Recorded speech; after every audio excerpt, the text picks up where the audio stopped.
Order. I'd like to announce that the board held an executive session on April 7, 2014. The first order on the meeting agenda tonight is to open the bids for road materials, pole barn demolition, and sewer plant mowing. There's one bid for the sewer plant mowing. It's for me, so I'll have to turn the meeting over to David or John, who wants to do. David is.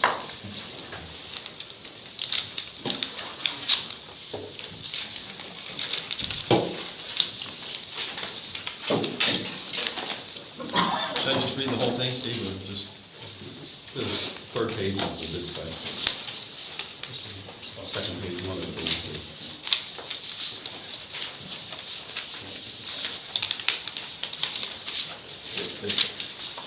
bid specifications? Bid shall be for the following properties listed below. Bids must be submitted for all of the properties listed. Equipment shall be in good working order and include the services of an experienced operator. Acres shown are approximate. Mowing of sewage treatment spray fields. Mow and remove grass. Grass cuttings must be removed off-site. Spray field at Matthews Meadows, 7 acres. Spray field at Weatherstone, 15 acres. Grass is to be cut at the discretion of the township. It is estimated that the field will be mowed and the crop removed 5 times at Matthews Meadows and 3 times at Weatherstone. Items included in bid: mowing and removal of crops, grass. Matthews Meadows sewer plant spray fields. Total for 1 mowing, $1,500. Total for 5 mowings, $7,500 contract price. Mowing and removal of grass, Weatherstone sewer plant spray fields. Total for 1 mowing, $4,500. Total for 3 mowings, $13,500 contract price. Total amount of contract, $21,000. I guess we're looking for a second on that motion before we open for discussion. No, there's no motion. It's simply open. The staff will take a look at it, make sure everything's in order, and that's your next meeting. It will be appropriate to entertain a motion for awarding the bid. Can I just ask a question then? What was it last year for the same service? I believe it's exactly the same. Yes, please. Okay, the next is the road materials bid. We have 4 bids, it looks like.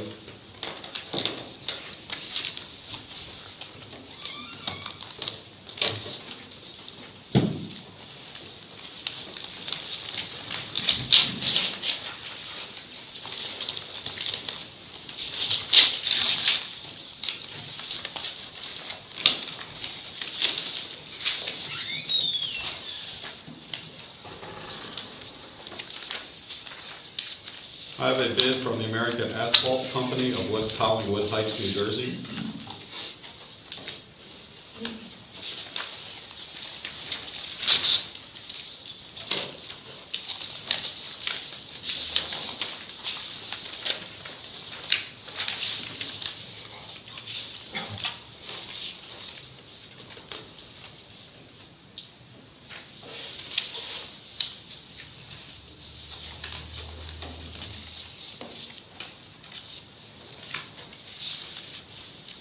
I guess you guys already found it.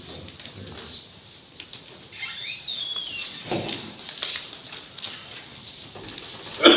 Okay, the American Asphalt Company of West Collingwood Heights. There were 6 items bid. 5 of the items they had no bid. The one item that they had a bid was the 100-ton estimated usage of PSP, which is commonly known as cold patch. Their price, FOB, the plant, is $119, and unit delivered to the job site is $125 per ton.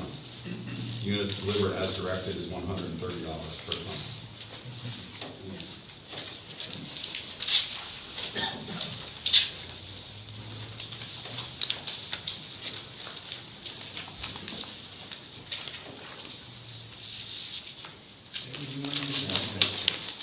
I have a bid from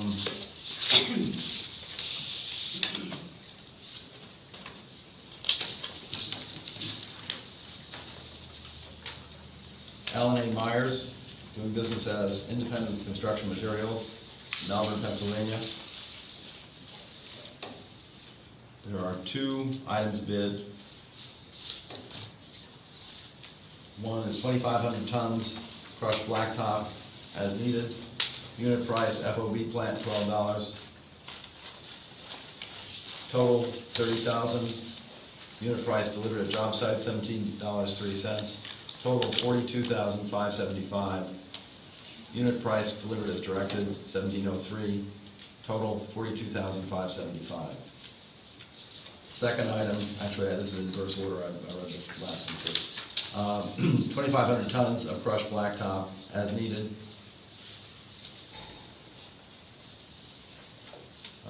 Unit price FOB plant, $100. I'm sorry, that was wrong. This other item that's being bid is 100 tons PSP as needed.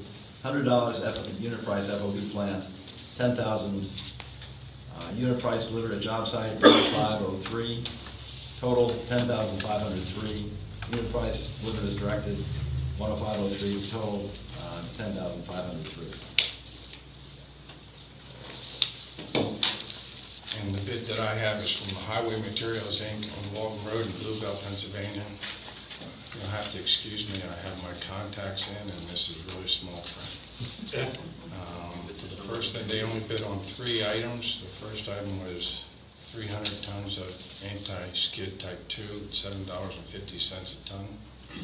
The second item was 100 tons of PSP, which I'm told is cold patch, at $95 a ton. And the last item was 2,500 tons of 2A crushed blacktop at $12 a ton. The total per unit, if I'm reading this correctly, is $55,000. John, further over on the columns on the right that had the delivered price per ton for each item. Did I make that? I told you I couldn't read. I'll teach you. Okay. The delivered price for the first item, which was anti-skid, 5,100. Is that what you're saying? 51 or 17? 17. I can barely read this, folks, so forgive me. Let's give it to someone who can see it. Yeah. Well, they're helping me. For the anti-skid, $17 a ton. For the 2A crushed blacktop, it was $99 a ton. And for the 2,500 tons of crushed blacktop, it's $16 a ton. Thank you. I have a bid for Cedar Hollow Recycling, and they have bid on 4 items. First is 300 tons of anti-skid 6S as needed. Unit price FOB plant $13.25. Total $3,975. Unit price delivered at job site $18.45. Total $5,535. Unit price delivered as directed $18.45. Total $5,535. Second item bid is 2,500 tons 2A crushed blacktop as needed. Unit price FOB plant $7.75. Total $19,375. Unit price as delivered. Unit price delivered at job site $12.95. Total $32,375. Unit price delivered as directed $12.95. Total $32,375. Next, 300 tons 2A crushed concrete. Unit price FOB plant. This is as needed. $7. Total $2,100. Unit price delivered at job site $12.20. Total $3,660. Unit price delivered as directed $12.20. Total $3,660. And finally, 300 tons 3A crushed concrete as needed. Unit price FOB plant $7.90. Total $2,370. Unit price delivered at job site $13.10. Total $3,930. Unit price delivered as directed $13.10. Total $3,930.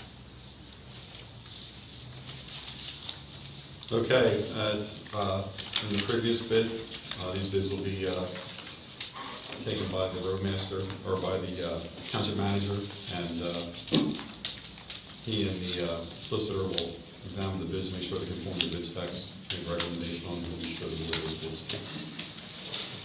Bids on the pole barn demolition at the old Township building property recently purchased by the Township. If I understand correctly, got no bids, is that right, Tammy? No bids. Okay. Now it's time for public comment on non-agenda items. Harry Stone. Isabel Travellini is a very active part of our Historic Resources Committee. And she has been visiting the cemetery at the Vincent Baptist Church, which has recently been sold. And at that cemetery, there are currently 4 graves that have flags on them, having been properly attested to that these are actually the graves of Revolutionary War soldiers. Isabel has found 10 more. She must be very excited. She's very excited. And she has been in touch with the powers that be that issue the proper flags, and she thinks they're going to get them. They are at the cemetery for Memorial Day, and I suggest that you all take the time to go visit Isabel at her table at Community Day on May 10th, because she'll tell you more wonderful things that you'll just really need to hear. And I couldn't possibly remember it all to tell you what she told me today. Okay. Mrs. Dolcino. Well, I had something to read, but they're Revolutionary War graves. Those are protected by a grave order, aren't they? I don't know if they are or not. I think they are. Okay, they should be. They're not. Yeah. So you're aware, I guess everybody is, that church property has been sold by the church to a private owner? Yeah. Okay. All right, I'm going to read this so I don't go off script. Okay. Lose my temper like an erratic dog, as I often do. So, okay. About a month ago, George, myself, and Isabel attended a Pennsylvania Historical and Museum Conference as members from the West Vincent Historical Committee. I had earlier been in touch with Corey Kegaris. I'm not sure that's the correct pronunciation, but he's our Community Preservation Coordinator for the state's Eastern region. Corey and many of the state and federal people who also attended the conference have been a great value to the HVNA as we fought to save the historic schoolhouse from overreaching development. West Vincent's efforts were acknowledged more than a few times, and we'd love to pass along the warm congratulations to both the board and all who supported the HVNA's goal to preserve the spirit of the community. We learned a great deal at the conference, and much of what we learned backed up the advice and guidance we had been given during the schoolhouse fight. On November 25th, the community heard from the board that the fight was over and that the township had purchased part of the property as a passive park. This was amazing news. But we also were told that we still could face another development at another time anywhere in the township that would threaten the historical resources that we all hold dear, and that we are only a lawsuit away from losing that which brings people to the township that makes West Vincent a special place to call home. At the conference, threats of lawsuits were actually discussed. Multiple speakers discussed how a township can actually protect its historical resources against the threat of being sued by developers. They discussed how townships could appoint a historical commission, which would ensure that the historical ordinances were followed, and that the township would be much less likely to be sued. Lawsuits happen when ordinance is misread for a number of reasons. A commission is comprised of people familiar to preservation, architects, land and historical preservationists, and engineers, of which West Virginia, I've been told, has an embarrassment of riches. When a developer approaches them for any change of variance, I said, oh, sorry. I thought that is a staff. Where's she going with this? See, this is why I wrote it down. So when a developer approaches them for any change or variance, it would automatically include a historical impact study, which is paid for by the developer. The developer then incurs the cost of the experts, not the concerned citizens, which we all know from the schoolhouse battle, the citizens for that run. So now that's not Developers have the right to do what they want on their land, and most impact studies simply try to help both the developer and the township reach a best of situation solution. Historical commissions try to strive for a win-win side for both sides. Historical commissions aren't HARPs. We learned at the conference that HARPs are becoming a thing of the past. No one wants to tell neighbors what color their door should be or when the Christmas lights should come down on their cobbler shed. Another plus, if West Vincent chose to have a historical commission, we would be joining 97 other municipalities and all the local governments in our adopted Phoenixville Regional Planning Commission. At the moment, the only member of that commission to not have a historical commission and to not be certified. Becoming certified is actually easy and very beneficial. There is quite literally tens of thousands of dollars available in grants to be a certified local government. More so, there is help and guidance on both the state and federal level. I encourage the board to consider becoming certified and establishing a historical commission. Let's save future West Vincent residents and those in West Virginia from having to personally pay out of their pocket to save the community they hold dear. Thank you. Okay, thank you. Thank you. John or David, would you like to address Mrs. Dolcino? Do you have a copy of that, Tony? That you give? Sure. Okay. I would like to pursue having a recognized accredited historic commission in West Vincent. That's a good idea. Of course, you know, you're going to be automatically be at least a member, probably chairman. Or local pain in the ass. One of many, don't worry. Okay, well, thanks. We haven't done anything with that in the past. We have a voluntary, informal Historic Resources Commission that's done the work that's been done so far, which has been an incredible amount. So we need to recognize their efforts too when we go forward to form some kind of a, official entity. Right. Under our zoning ordinance, the EAC sits as the historical commission. Okay. Yes. That's actually not recognized, though. The people that I've been talking to, and including the Corey, they don't recognize West Vincent as being certified, and they don't recognize what we have. We would have to actually set up a historical commission, and that's with Harriet's committee, and we were discovering that we weren't eligible for grants because we weren't certified. So we would have to, I think, take it a step further. Who's the certifying entity? What's that? Who's the certifying entity? It would be the Pennsylvania Historic, what is it? Museum. Museum, yes, Museum. thank you. Thank you. Okay, any other comments from the audience? Brian Carr is first. I'm assuming that what Tommy just read, the type copy that I think John's going to get a copy of is going to be part of the meeting minutes. I guess so. Okay. Question here. The last two trash task force meetings have been canceled at the last minute. Is there some reason why they recently, just been canceled at the last minute, as opposed to getting the advance notices happened in the past? Jim, can you address that?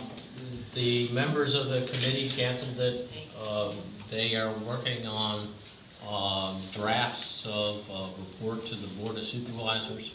I can't tell you why it wasn't canceled until fairly late in the game, but both of them were. Okay. Another question, and I sent you guys a note about this on Friday, is the capital reserves that are going to the various sewer plants, et cetera. How much went into the capital reserves for Weatherstone last year? Off the top of my head, it was just under $60,000. Okay. How much went in 2012? Just under $60,000.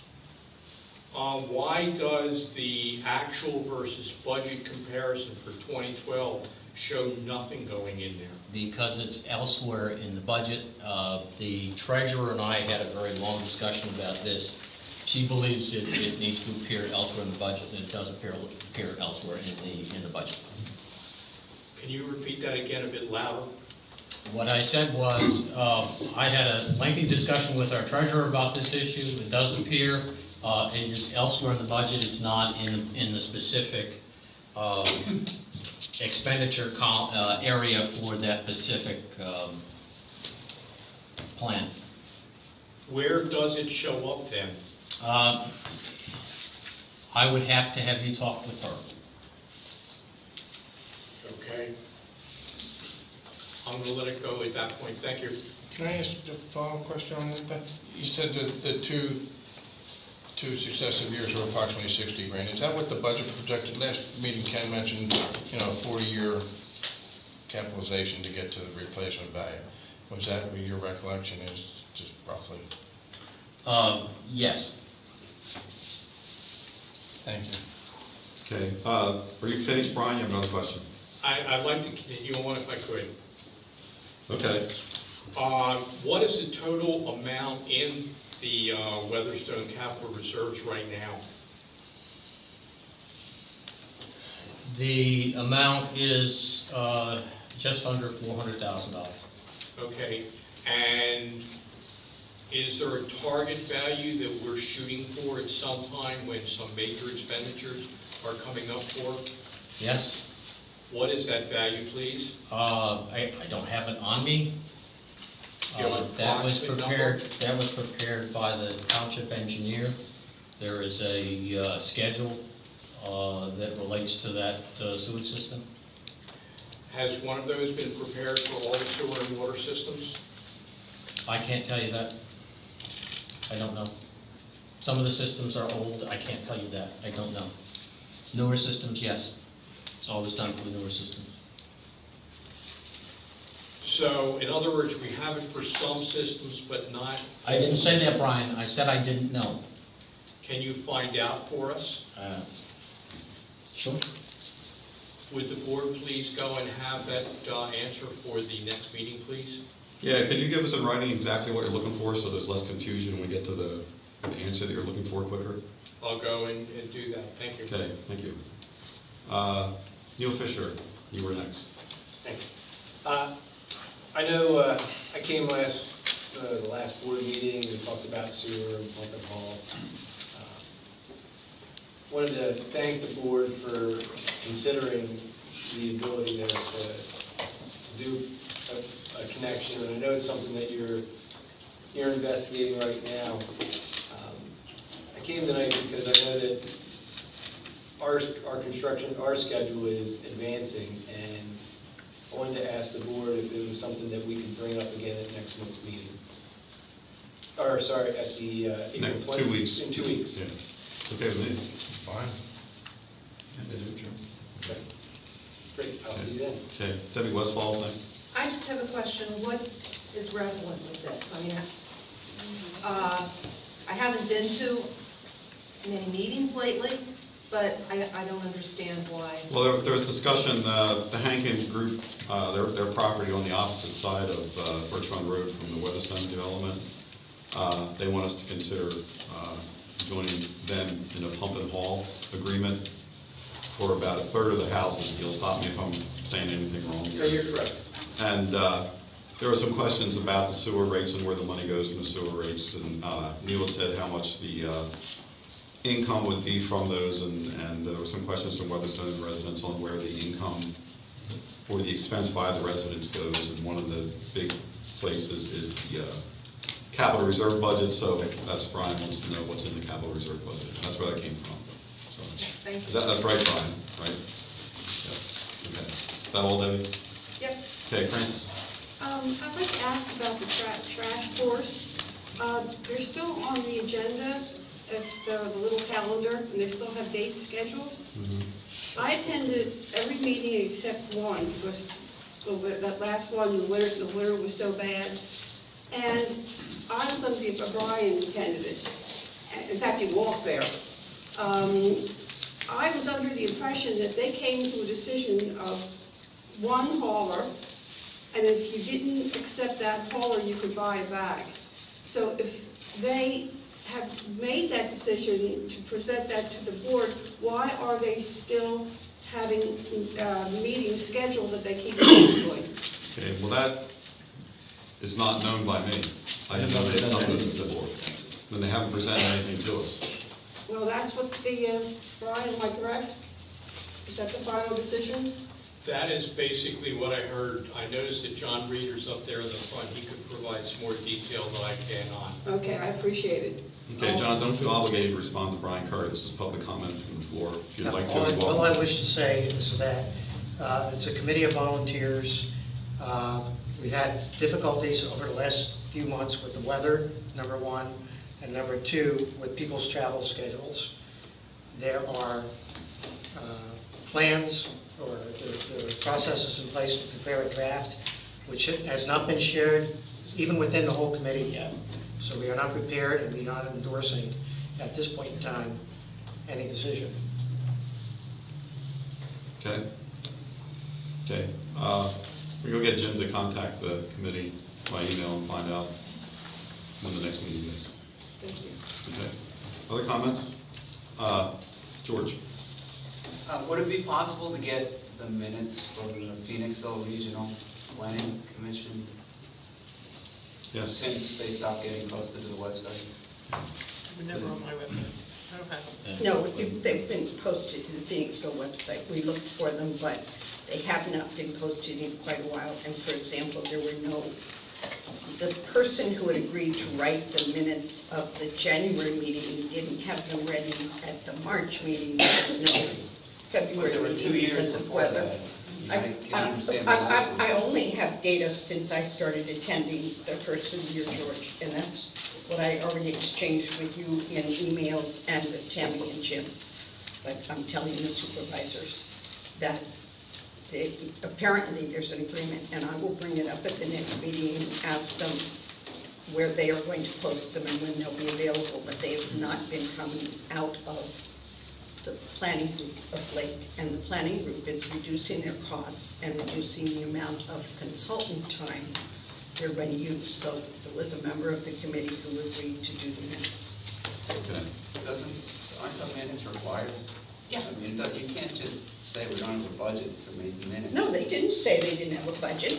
They said they wanted to reduce the budget so they would take the responsibility themselves. They didn't say they weren't going to do minutes. But where are they for the last 2.5 years? That's what I want to know. Well, George, I just said I'll ask that question at the next meeting. I can't answer it tonight. I'm not asking you, you don't know. But I just figured the township must have them somewhere. I can tell you this, George, I am now the representative to that group. I don't know. I don't know the answer to that. I mean, I know who the secretary is, the person who normally keeps the minutes. I'll do, Sarah and I will both talk to him and see what we can find out. But, I haven't seen any minutes. Okay. Any governmental meetings, there are rules that when rules of order, and when you have these meetings, I think people need to understand what this is. This is the Phoenixville Regional Planning Commission is what we adopted so that would make us compliant with Act 47, which is the municipal code. So this is not just some random thing. This is pretty much the most important thing that we do as a local municipal government. So to say that we haven't had official minutes and that it's someone else's fault, this is over 2 years of, this is our responsibility to our citizens that we should have it, shouldn't it? No one in this room was there for 2 years. Claire was the person we've been I told, wasn't, Claire. Sarah wasn't. Okay, and but nobody, where are and you? you're the only person so far who has attributed it to anybody, and you're pointing at Claire, who's not here. No, Claire. And David and I are offering to help solve the problem. Sarah, stop. That's not what I'm saying. You asked who was at fault. There's I no did. one at fault. Okay, Sarah, hold on. that's not what I said. Tommy, hold on. Hold on, we'll do everything we can to get all the minutes from Since at least whenever the June of last, 2011 is the last time they were posted. okay. And Okay. nobody from the township was curious as to the minutes? Well, I can say, because I used to attend the meetings and still attend meetings, that the minutes have always been prepared. It's the first order of business, like it is here, to approve minutes. Minutes were drafted, minutes were approved. It is a question of where those minutes are. They just happen not to be posted to the website. So I think what David and Sarah had said is they'll raise the issue with the appropriate people at regional planning and take care of it. Okay, Tommy? When is the next meeting? Next meeting would be the last Wednesday of the month. This one. 23rd, 30th. How many days are in this month? 30. September, I just would like to point out, because what Sarah said is misrepresenting. I wasn't blaming Claire. Claire, I like understand that. David, was the person I who was understand that. on the board at the time. Okay. So the minutes, I mean, I would assume that anyone there, I'm assuming, David, that you know, you would want the meeting, those minutes, and the approved minutes. So just in case, even if no one ever asks, you are dotting your i's and we have the minutes. Well, you know, you said what you said, and we're basically saying we're going to see what we can do and get it working the way it should be working. So why are we having this discussion? But They're missing. yeah, they're missing. Right. Well, they're missing from the website. That's the only thing we know, is that they're missing from the website. Right, that Well, was- no, you don't have them either, because we asked, and Jim, you emailed George back and said that you don't know where they are. Well, I personally don't keep drafts. So, But we shouldn't have drafts, we should have approved minutes from 2 years. Okay, Tommy, we're going It's to being find taken out care what's of. going on. I get And we'll that. let you know. If I you want get to that. accuse us of malfeasance, nonfeasance, and no misfeasance, or whatever, go ahead. Did I say that? You're getting to it, I can see it. You had No. said in the beginning that you didn't want to lose your temper, I'm just trying to help you. Well, you're like hop, skipping, and jumping to that, aren't you? Well, Because that's not what I I've said. sat here for a long time, I know how it goes. I'm not accusing you of anything, I'm glad that you're interested. We'll do everything we can to find out what you can. Okay. Would we consider posting them on the West Vincent website? Yeah, absolutely. Okay? Yeah. Okay, Brian Curry had your hand up. My point is, it just seems strange that the townships don't have copies of the final approved copies of these meeting minutes, that they're not part of the township's records. It seems strange since the Phoenixville Regional Plan basically replaces or means that we do not need an individual township comprehensive plan. It would seem that all the things related to that, we'd have that in the township records, and now we're hearing that we don't. And it starts becoming a question of, is there anything else that's missing? Okay, well, that gets back to what Ken, we're not suggesting. I know you're not. I know you're not. Anything else, Brian? That's it. Any other comments on any other items? Okay, need to approve the minutes of the March 24th Board of Supervisors meetings. Move to be approved. Second. Any comment? Vote in favor? Aye. Reports is next. Our next, the Township Manager's Report. one of the things I'll note at the start of my report is that one of the things you'll notice in the hallway down towards the restrooms is that there's a medication return drug collection box which has been installed in the township building. The cost of that box was covered by a grant which was obtained by the Chester County District Attorney's Office. Chief Swiniger has been working with the DA's office to get that box put in place. That box is to accept unused, expired, old medications. It'll be emptied by people hired by Chester County, and it's a safe way to dispose of medications. And in case anyone asks, no, we do not have on this premises, nor do we want to have on this premises any means to open that box. Beyond that, in terms of meetings, there is a planning commission meeting scheduled for this coming Thursday night at 7:30. Again, I'll note, I'm not sure that that's going to be held. I don't know there's anything on their agenda, but please contact the township building in advance of that meeting if you plan to come. The township offices will be closed on Friday, April 18th. The next scheduled trash task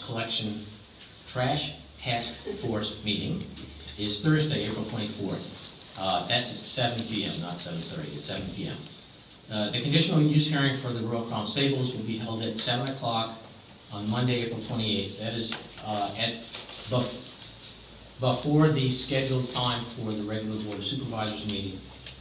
When that application was filed, the board decided that they would start that hearing at 7 o'clock on April 28th, and then the regular Board of Supervisors meeting will be held after that hearing either concludes or is suspended for the evening. Okay. Yes. Yeah, Maria.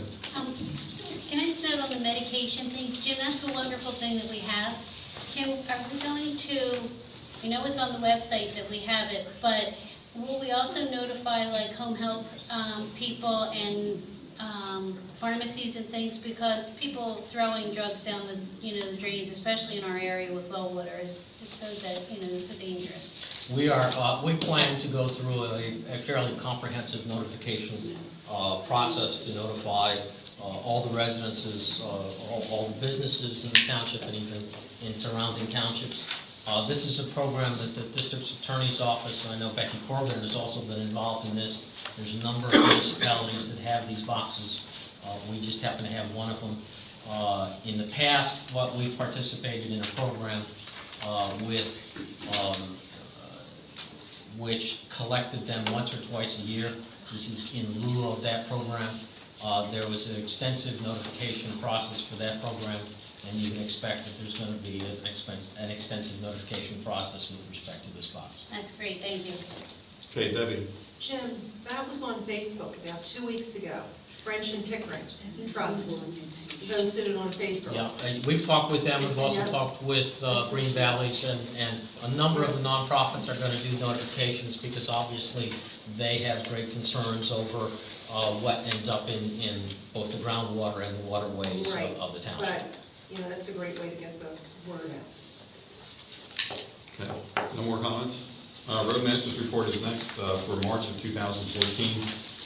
Road Department conducted ongoing maintenance and repair on township equipment, replaced signs damaged from the storm, filled in potholes on various township roads, removed stumps in various places in the township, ditched roads in the township, removed brush on roadways, salted roads twice, graded several roads in the township, worked with contractor in restoring areas of Jane Lane and Hilltop Road. Active subdivision list is next. We have an extension request pertaining to the Markle subdivision. That's the only application needs action tonight. I hereby agree that the time within which the West Vincent Township Board of Supervisors must approve or deny the preliminary plan or final plan and order the sewage modules from Markle subdivision is extended to 5/28/14, inclusive, and that the township has 15 days from the date of its formal decision to communicate said decision to the applicant, favoring to execute a subdivision extension agreement on or before the date of expiration of review time may result in denial of applicant's plan signed by Frank Markle, Jr. Bill's list is next. We need a motion. Oh, I'm sorry. To accept the extension. I second. Any comment? All those in favor? Aye. Bill's list is next.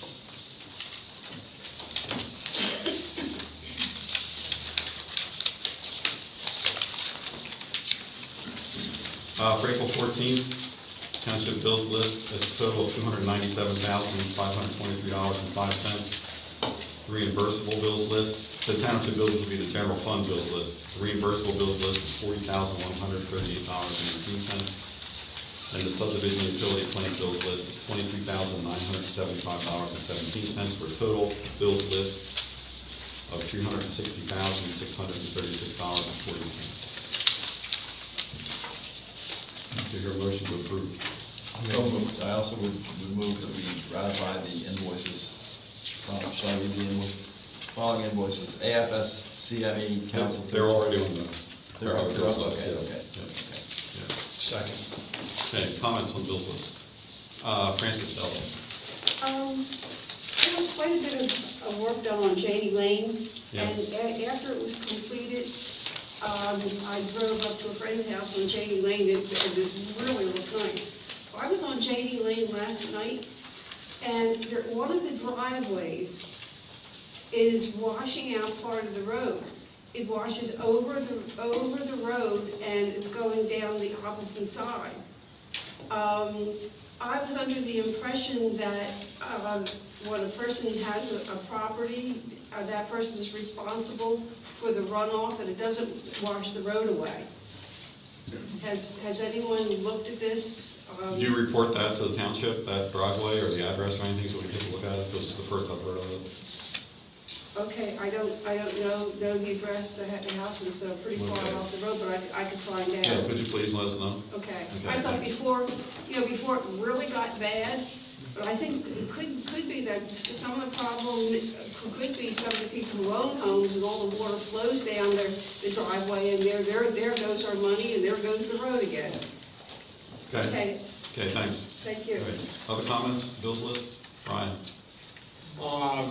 We've gone and put a lot of money out, I guess, well, there's River Rock, but it doesn't say Janie Lane, we've had Sawmill Road, et cetera.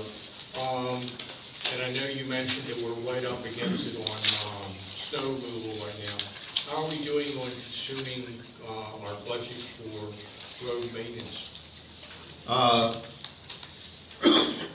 I guess we have to determine if the money we're spending on Jane Lane, Hilltop, Sawmill, these gravel road, Beaver Hill roads, another one, a couple other roads where we've done this gravel road reconstruction into spots where the base disappeared due to the freezing and thawing, if that's road maintenance or winter road maintenance. The totals will be the same. I know that we're way over. If we count that as winter road maintenance, we're way over our 2014 winter road maintenance budget amount. I've talked to Jim about it, the township engineer, and we have to get the roads back in shape, so the money that we spend to do that will come out of our general road budget items elsewhere in the budget for 2014. Okay. Question on the D&L construction quote. The one entry there for Sawmill Road, it was $14,000, and it was like 1, 2, 3, 4, 5 days. Was that for just labor, or did that include some equipment rental in that? There was actually very little labor included in that. That was an excavator, a skid loader, a roller, and most days 2 dump trucks. Okay.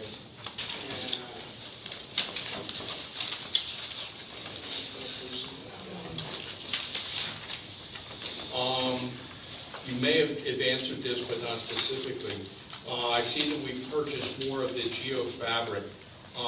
Where are we using that? Is that all being used on Hilltop or Sawmill? On all the gravel roads where we're excavating the bad spots, starting with a new base at the bottom, we put the fabric underneath to keep the base stone from mixing with the mud underneath, with the dirt underneath. Are you going to do some of that also on Black Horse Road? I have to take a look at it as we look at the gravel roads that suffered damage from the winter conditions. Black Horse Road is not one that's a priority to fix. As we get the worst ones done, other ones then come further up the list. I understand that. The reason I ask is there's a section between my house and 401 that you can see. I'm going to call it the orange one as opposed to the stone that we punched up through earlier, and it still comes up, and that pushes out a lot easier than the other stuff was done. Coal patch, is that just being used generally? What do you mean by generally? On a multitude of locations. Well, on roads, township roads. Okay. I'm sorry, I don't know what you're asking. Well, it just said that we used 21 tons of it, and I was curious whether we used it in one particular area or just on a multitude of different areas on the township roads. On a multitude of different areas of township roads. Okay. On the signal service, there's a bill, and it shows up under the reimbursable bills. And it shows township as being removing replace damaged traffic signal, $12,157. And then it goes state fund, remove and replace damaged traffic signal, $1,000. State fund repairs for 401 Lexington, $1,557. We get, I guess, does the state pay for part of it because it's their signal, or is it our signal? And then for the township, do we pay for that, or do we get insurance back on that maybe, perhaps? We got insurance for it. That's why it's on the reimbursable bills list. Okay, that answers my question, if that's the case. Okay. And let me get one more.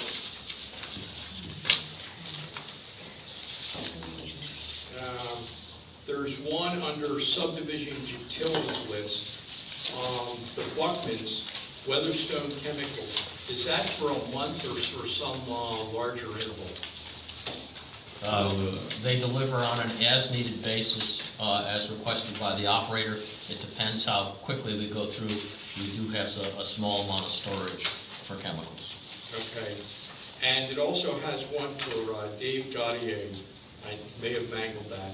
Reimbursed water supply for Matthews Meadows. I don't know what that is. That is it's a requirement that's in our permit. As part of our permit requirement with DEP, we have to test neighboring water systems, and if they have nitrates over a certain level, then we pay for their bottled water. Okay. That's it. Thank you. Okay, other comments, questions? Motion's been made and seconded. All those in favor? Aye. Aye. Correspondence. Jim, you want to go through the correspondence? The first item of correspondence is from French and Pickering Creek Conservation Trust. It's the announcement and request for the township to sponsor the 12th annual French Creek Iron Tour.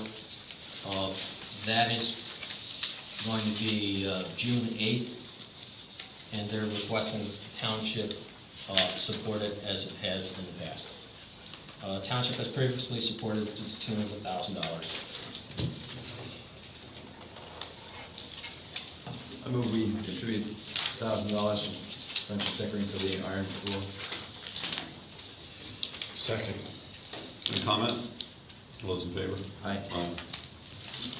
There's also an email from the Executive Director of the Pennsylvania Center for Adaptive Sports.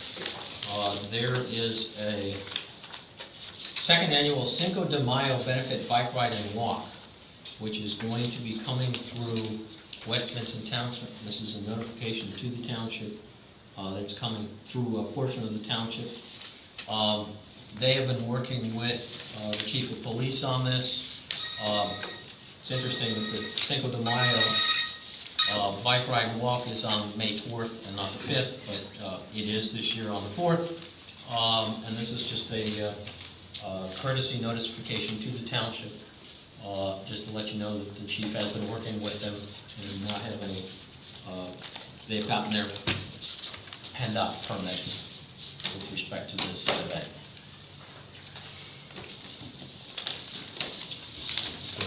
Francis? Do you know what roads they're going to be using? A lot of roads, it says. No road, no Beaver Hill, no dirt roads. There are 1, 2, 3, 4, I think 5 separate routes. If you'd like to see the routes, we can give that information to you rather than read it in a public meeting. Okay, that's fine.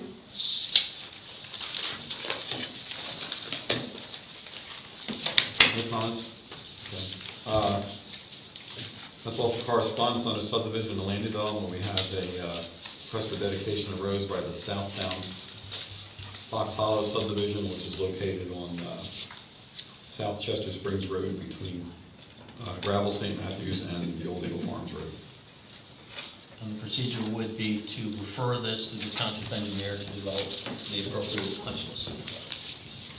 So do we need a motion to get it over to the engineer? Yes. Then I'll make that motion. Second. Any comment? Those in favor? Aye. Old business, Kate Damsgaard, multimodal draft plan presentation. All right, a minute to set up a laptop.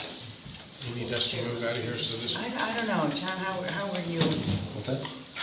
Tammy, You how wanna- were I we think so, gonna yeah. I was gonna do say- this with these poor guys?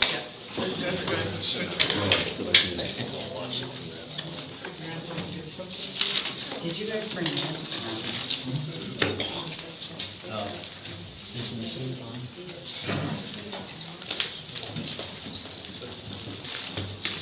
John, do you want to set them up? Do you want to set them up? Yes. Wherever you want, you're a front row kind of guy.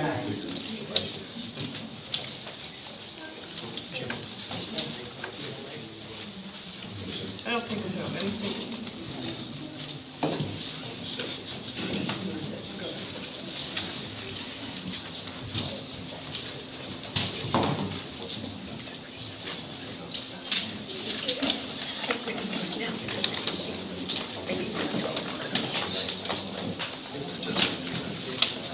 Any of easels, but I didn't get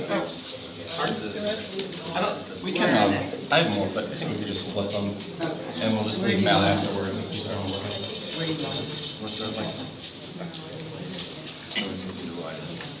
Do you want to, we want to like, okay. I'll let you be the AD there. I don't really use it one thing.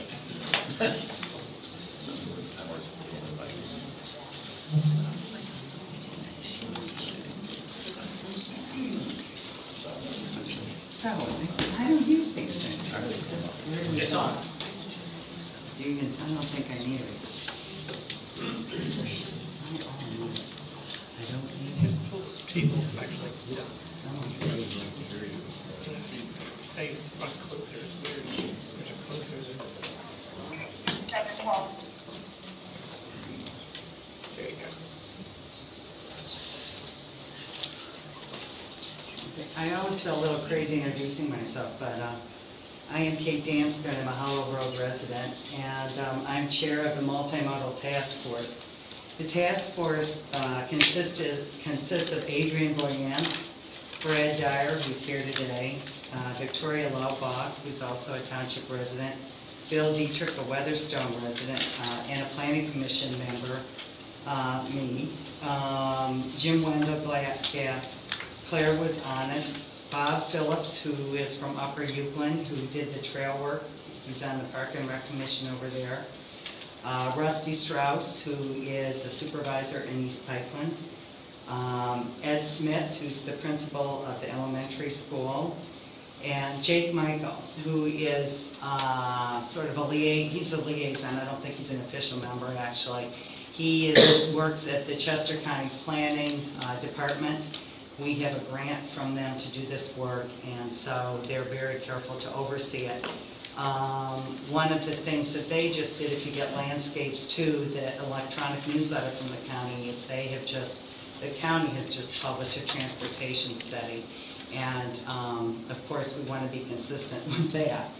Jake has seen this study twice. He's reviewed our work twice, and he'll do it another time. So anyway, we ought to be consistent. Our consultant team is John Urick, who works for McMahon Associates, a transportation consultant, and also John is also a township resident, and Sheila Fleming, who's from the Brandywine Conservancy.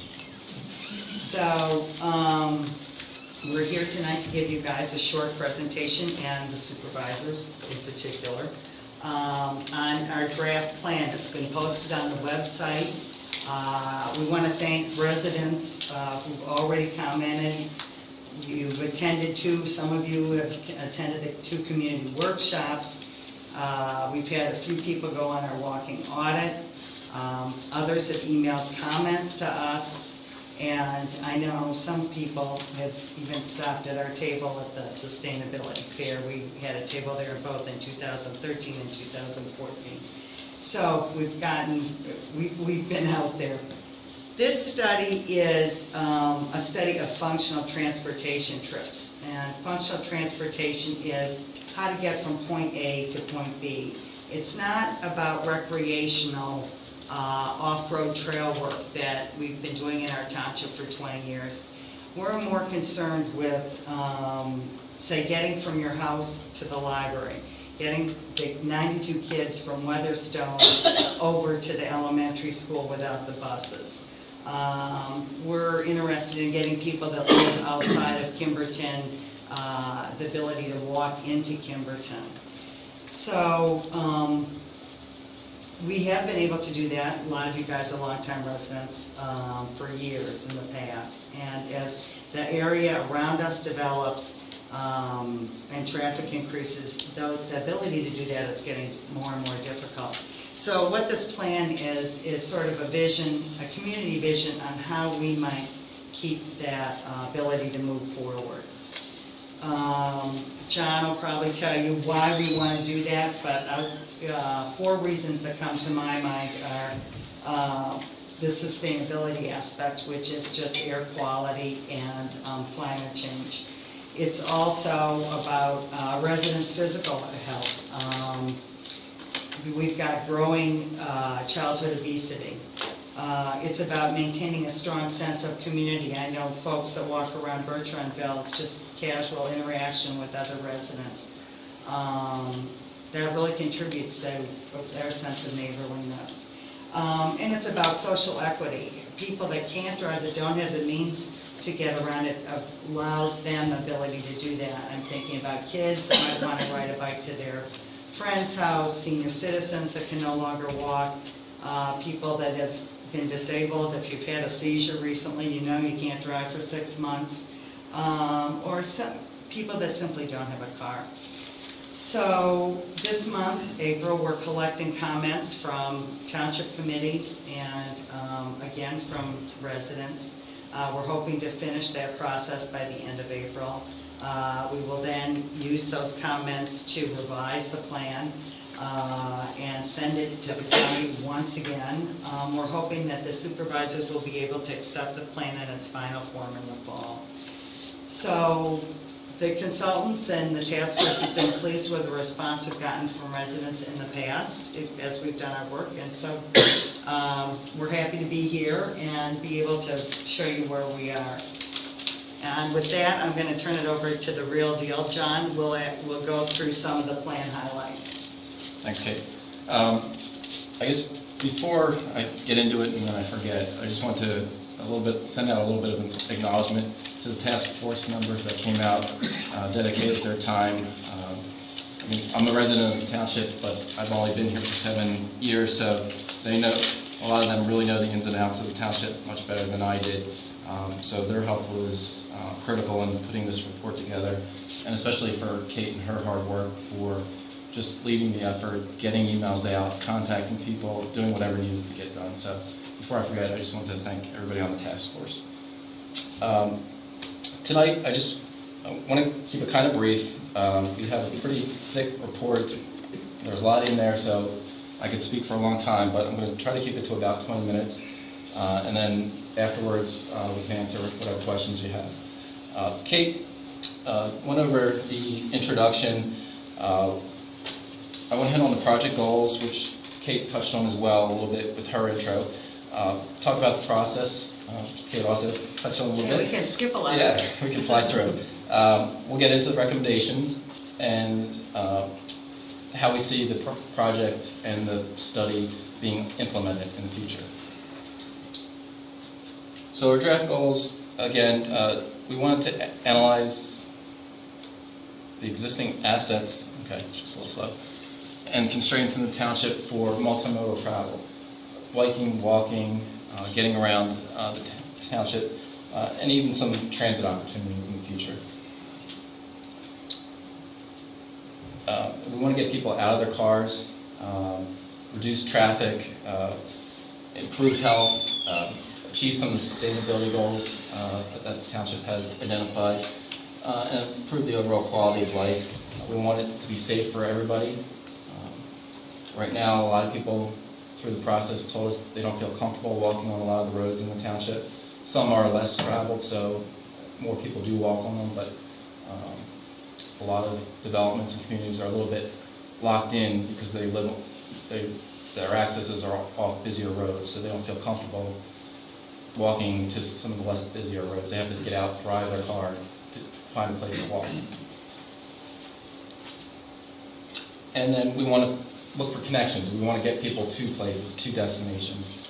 Some of the key areas that we focused on in the township, or within the study in the township, were Ludwig's Corner, Bertrandville, and Kimberton, which is just outside the township. And then we wanted to make sure that our recommendations were in keeping with the character of West Vincent Township. We have a more rural, bucolic township. We didn't want to make recommendations that didn't fit the spirit of West Vincent Township.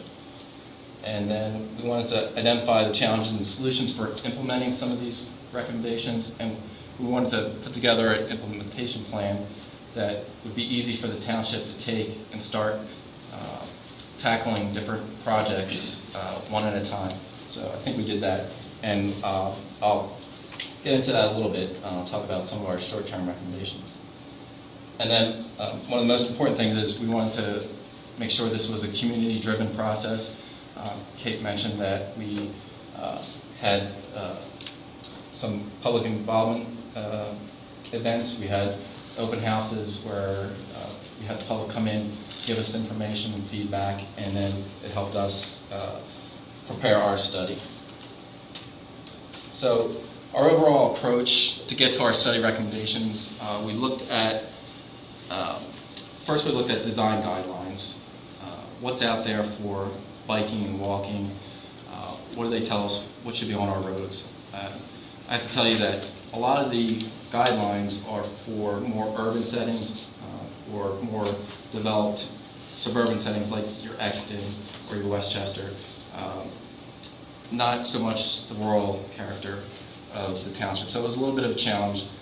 We actually had to go to Minnesota Department of Transportation to kind of find some guidelines for biking facilities that were appropriate for this area. So found that through some recommendations that DVRPC, the Delaware Valley Regional Planning Commission, adopted for their urban criteria. So that led us to Minnesota's for the more rural character. So we didn't use them straight verbatim, but it was where we started from. It was a good start.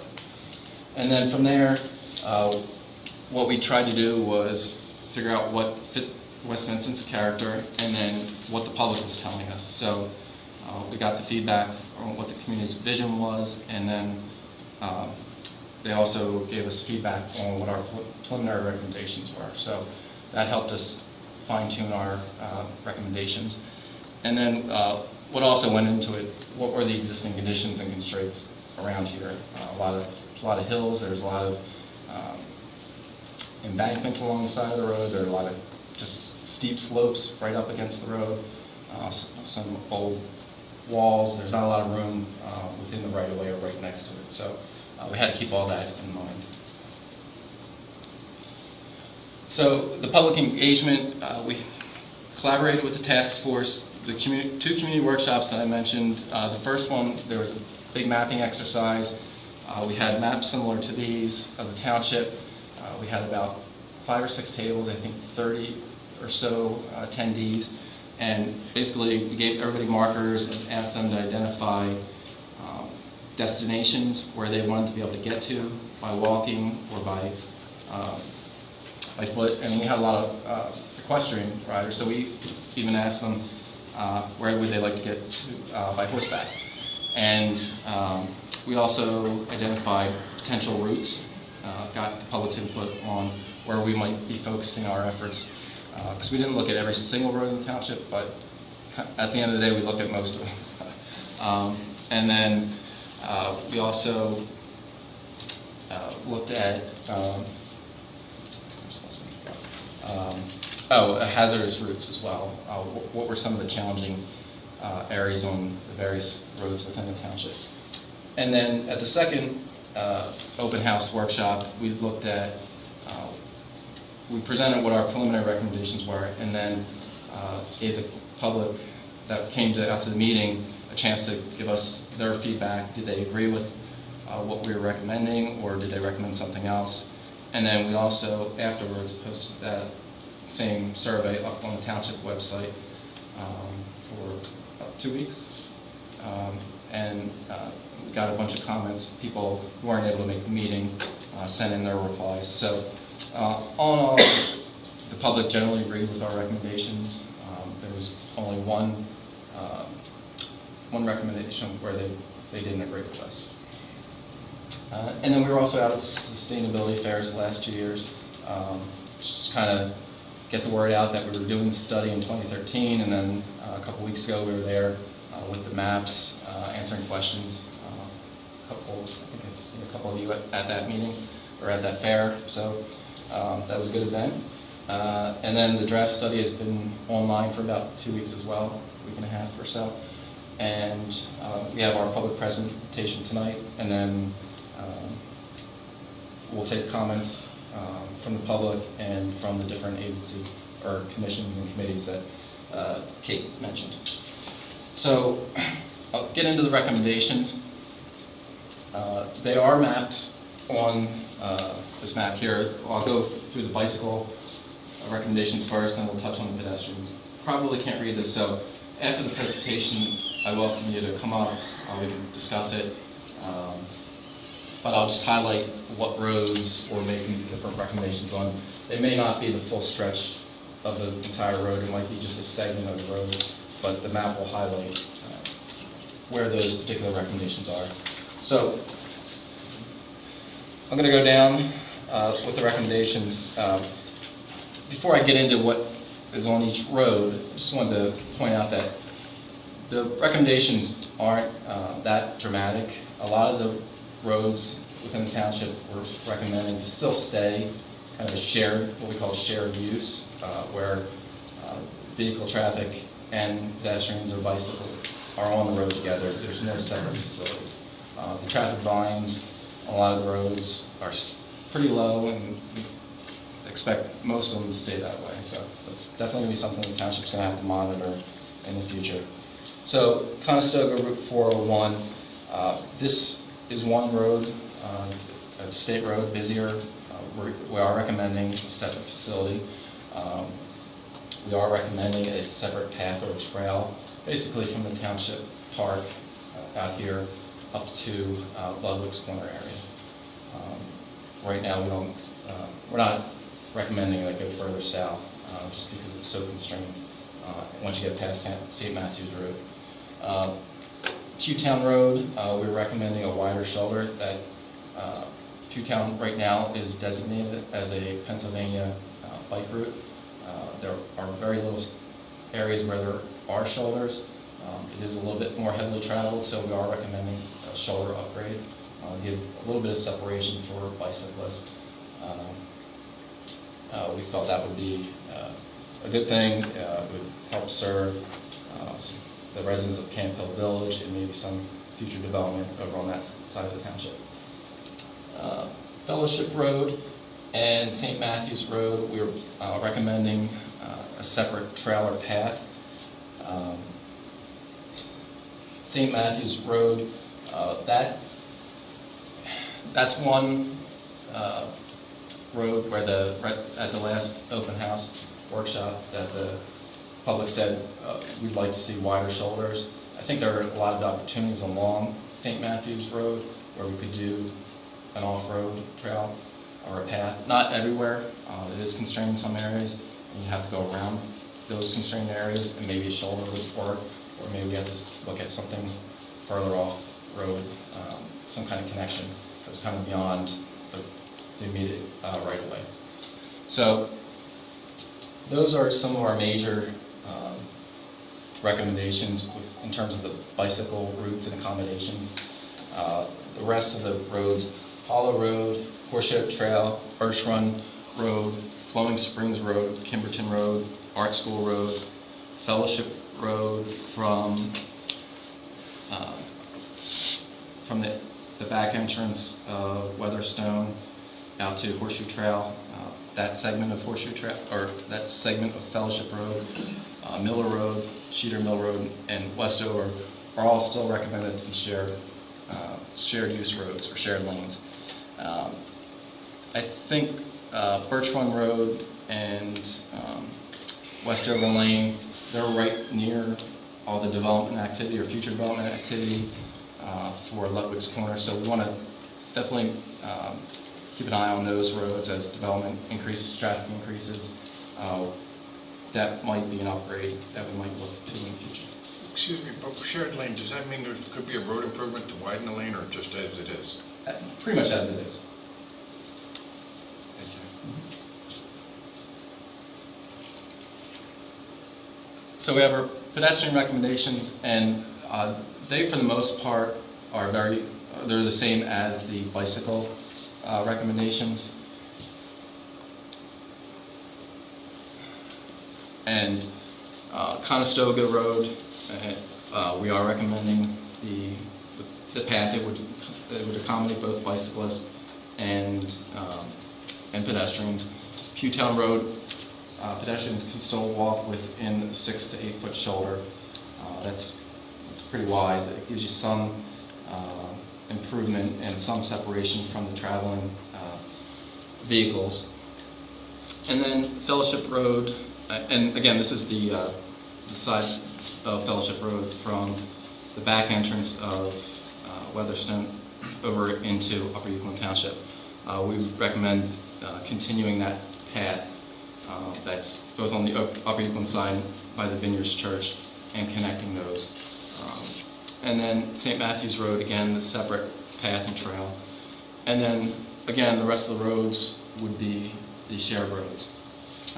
They would accommodate both bicyclists, pedestrians, and vehicles. And again, they are, the traffic was measured or estimated to be lower than some of the roads at the top were recommending some kind of separate accommodation.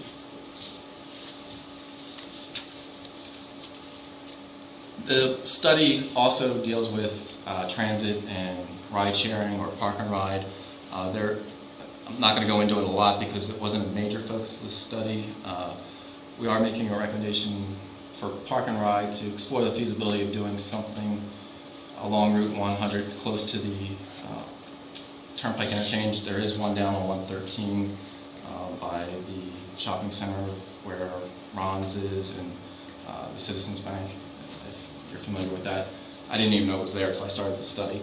And then transit, there's not the demand right now within the township, but the most likely place we see that it could happen in the future would be along the Route 100 corridor. So what we're recommending is planning for it in the future as the development occurs within Ludwig's Corner. You want to kind of make sure that that development is constructed in such a way that it could accommodate transit.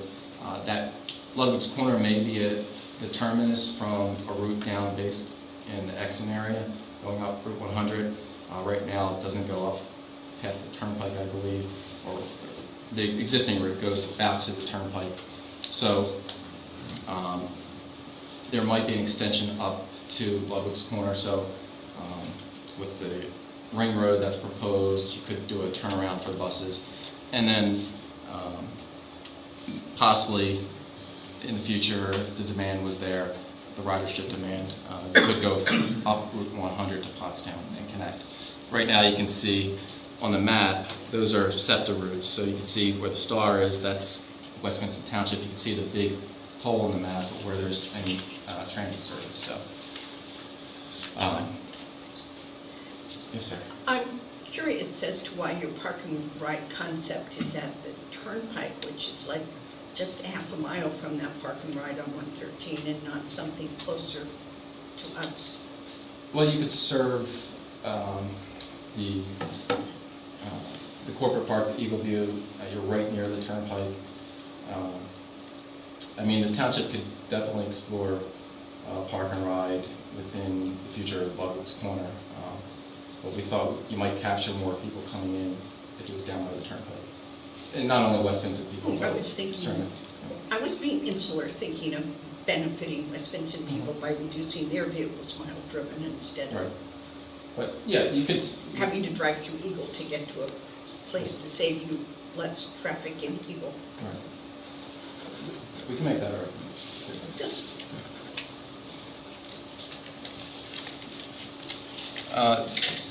So how do we make all this happen? The study has an action plan. It identifies some recommended priorities. It identifies some funding opportunities and recommends some performance measures to monitoring the township's success and how it's advancing the multimodal initiatives. So the action plan is the first part of the implementation portion of the study. It's broken up into 5 categories: organizational action items. It's kind of like what the township needs to do, coordinate with PennDOT, coordinate with the county.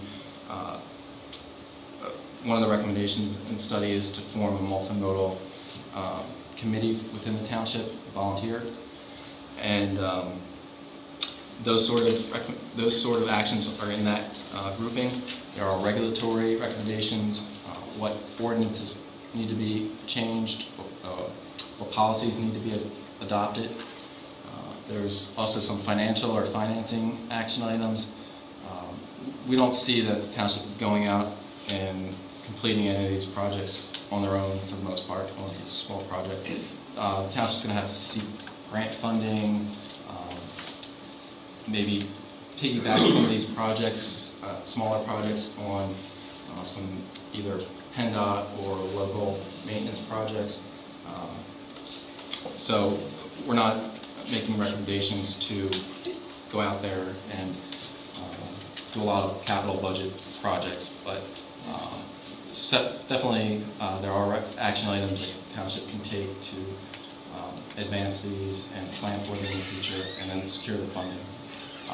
One of the good things is the recent transportation bill that was passed a couple months ago by the state. It dedicates a whole source of a revenue stream for multimodal projects. So this study is perfect timing with that that new law, so and that new funding stream. So the study will, if you look online, read through it, it has those recommendations in there.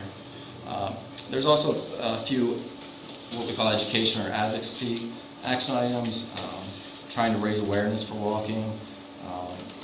One of the things that we're already starting to talk about is having a walking school bus on National Walk to School Day. What we're trying to do is get the students within Weatherstone to be able to walk to school one day, just to raise awareness that it's a better thing to be walking to school than getting a ride or spending all that money on busing them just across the street when they can basically walk. So we're looking into advancing that in the spring. It's early October, and the spring is the bike to. It's National Bike, and actually we have an enthusiastic family that has offered to organize this, the Walk to School Day, the walking school bus. So anyway, thank you, enthusiastic family. So. Anyway. Children in Weatherstone bus to West Vincent Elementary School? I'm sorry? Are all the children bused? 4 buses. 4 buses, yeah. Is that short distance across Yeah, the that's road? why, yeah. Do they not have safeties that help people cross it? We can't get into it here now, it'll take a long time, but that, the principal is very supportive of walking to school, and it's a whole school district sort of mindset you have to deal with. And we have families in Weatherstone that are willing to get this organized, and so, you know, we can move this forward. So anyway. I have to say, just a quick comment, I am horrified to see how many parents meet their children at the corner to drive them 3 driveways to get them. I agree with you, Suzanne. I agree. Okay. Onwards. Thank you for the comments, you guys are doing. And for the action plan, there are also, we have some recommendations for further study, engineering, and planning, something that we just couldn't get into with the scope of our project. And then I just want to touch on some of the short-term priorities that are in the draft report. Again, the multimodal committee, we're taking volunteers, but it is a recommendation to form that to kind of make sure that the township is, one, kind of keeping multimodal in the front and center of things.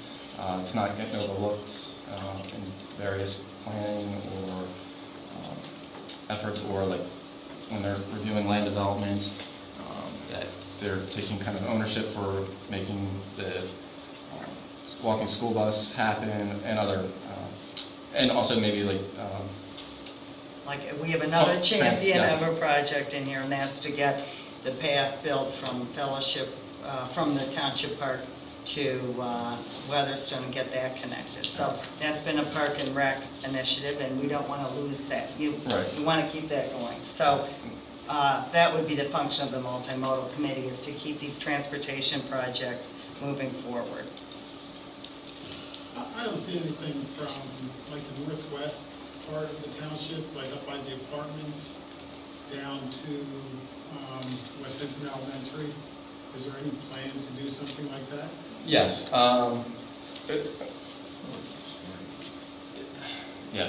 Well, it's on the map. Yeah, it's we on do the have map. sidewalks.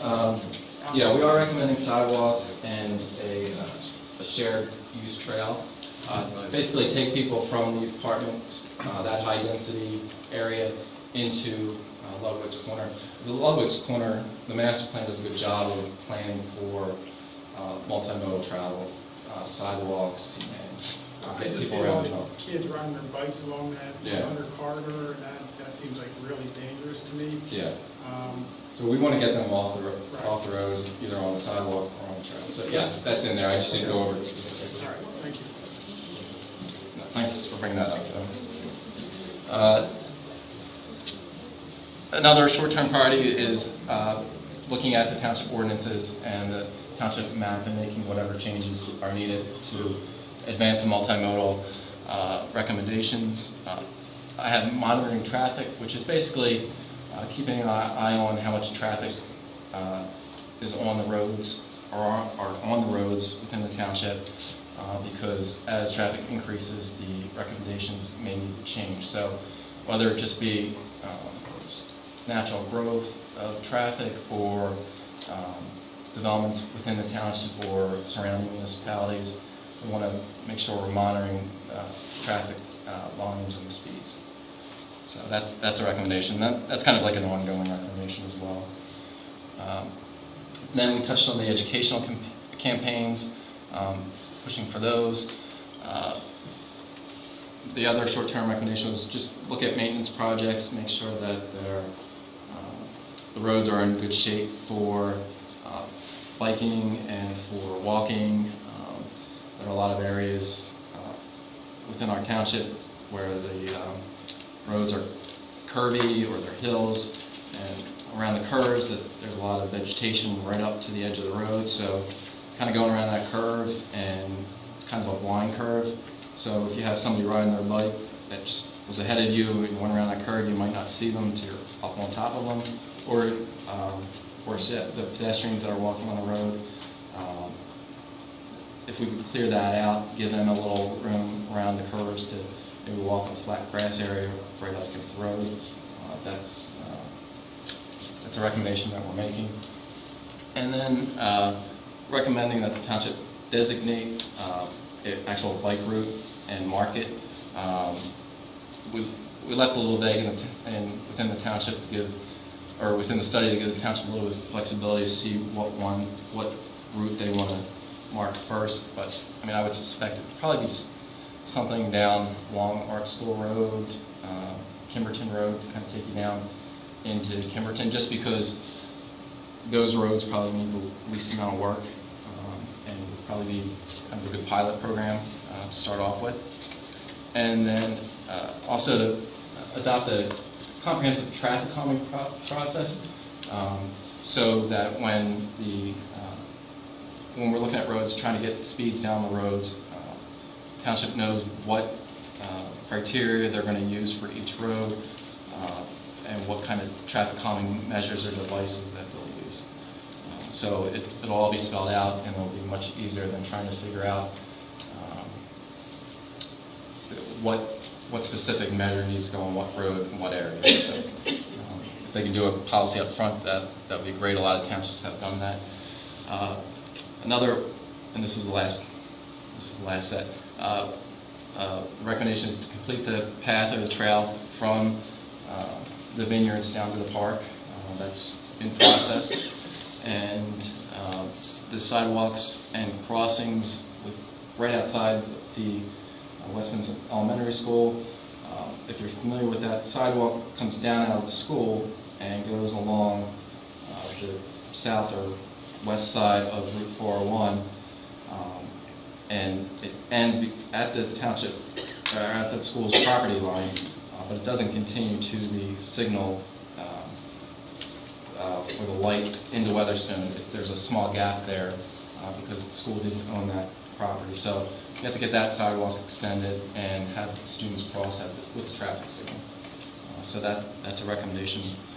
See if we can make that happen in the next 3 years. And then take a closer look at some of the connections to the Wetherill community, which is up off of Bertrand Road. Try to get them down, well, not exact, but they would come in Bertrand Road or parallel, maybe possibly something off-road, get them down into Ludwig's Corner. And then also,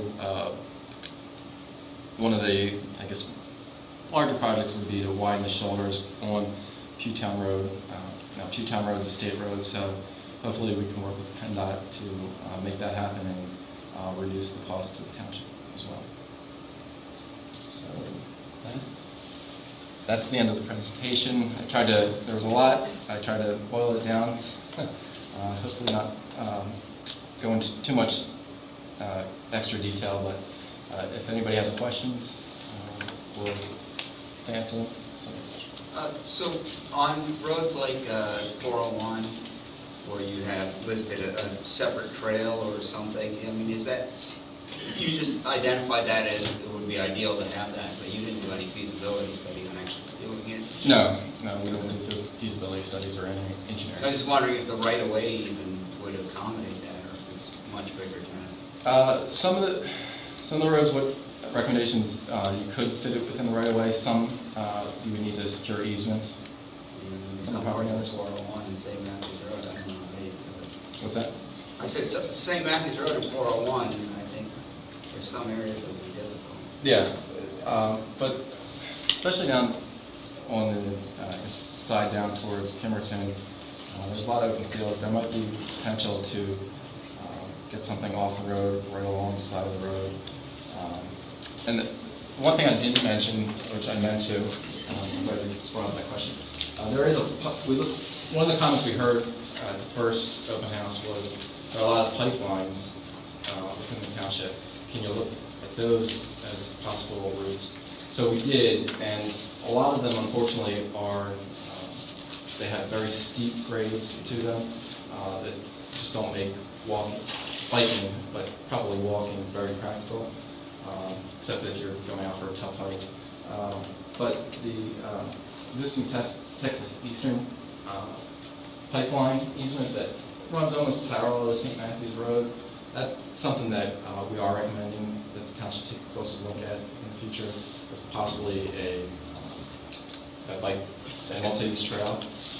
And that, one of the benefits of that would be it could fit into the overall scheme. It could eventually make some connections, and you could get to the Schuylkill River Trail. You can get into Upper Euclid Township, get down the Struble Trail, which could take you to the Chester Valley Trail, which could take you to the Schuylkill River Trail and then to Philadelphia. So that's an opportunity that's worth exploring a little bit more. I just had a question about, have you identified, having gone through this and been at the meetings, have you identified any of these roads as actually being specified for moving traffic quickly through the township and suggested routes for people who aren't going to use 113, 100, and 401, and therefore suggesting that we not have walking, riding, etc.?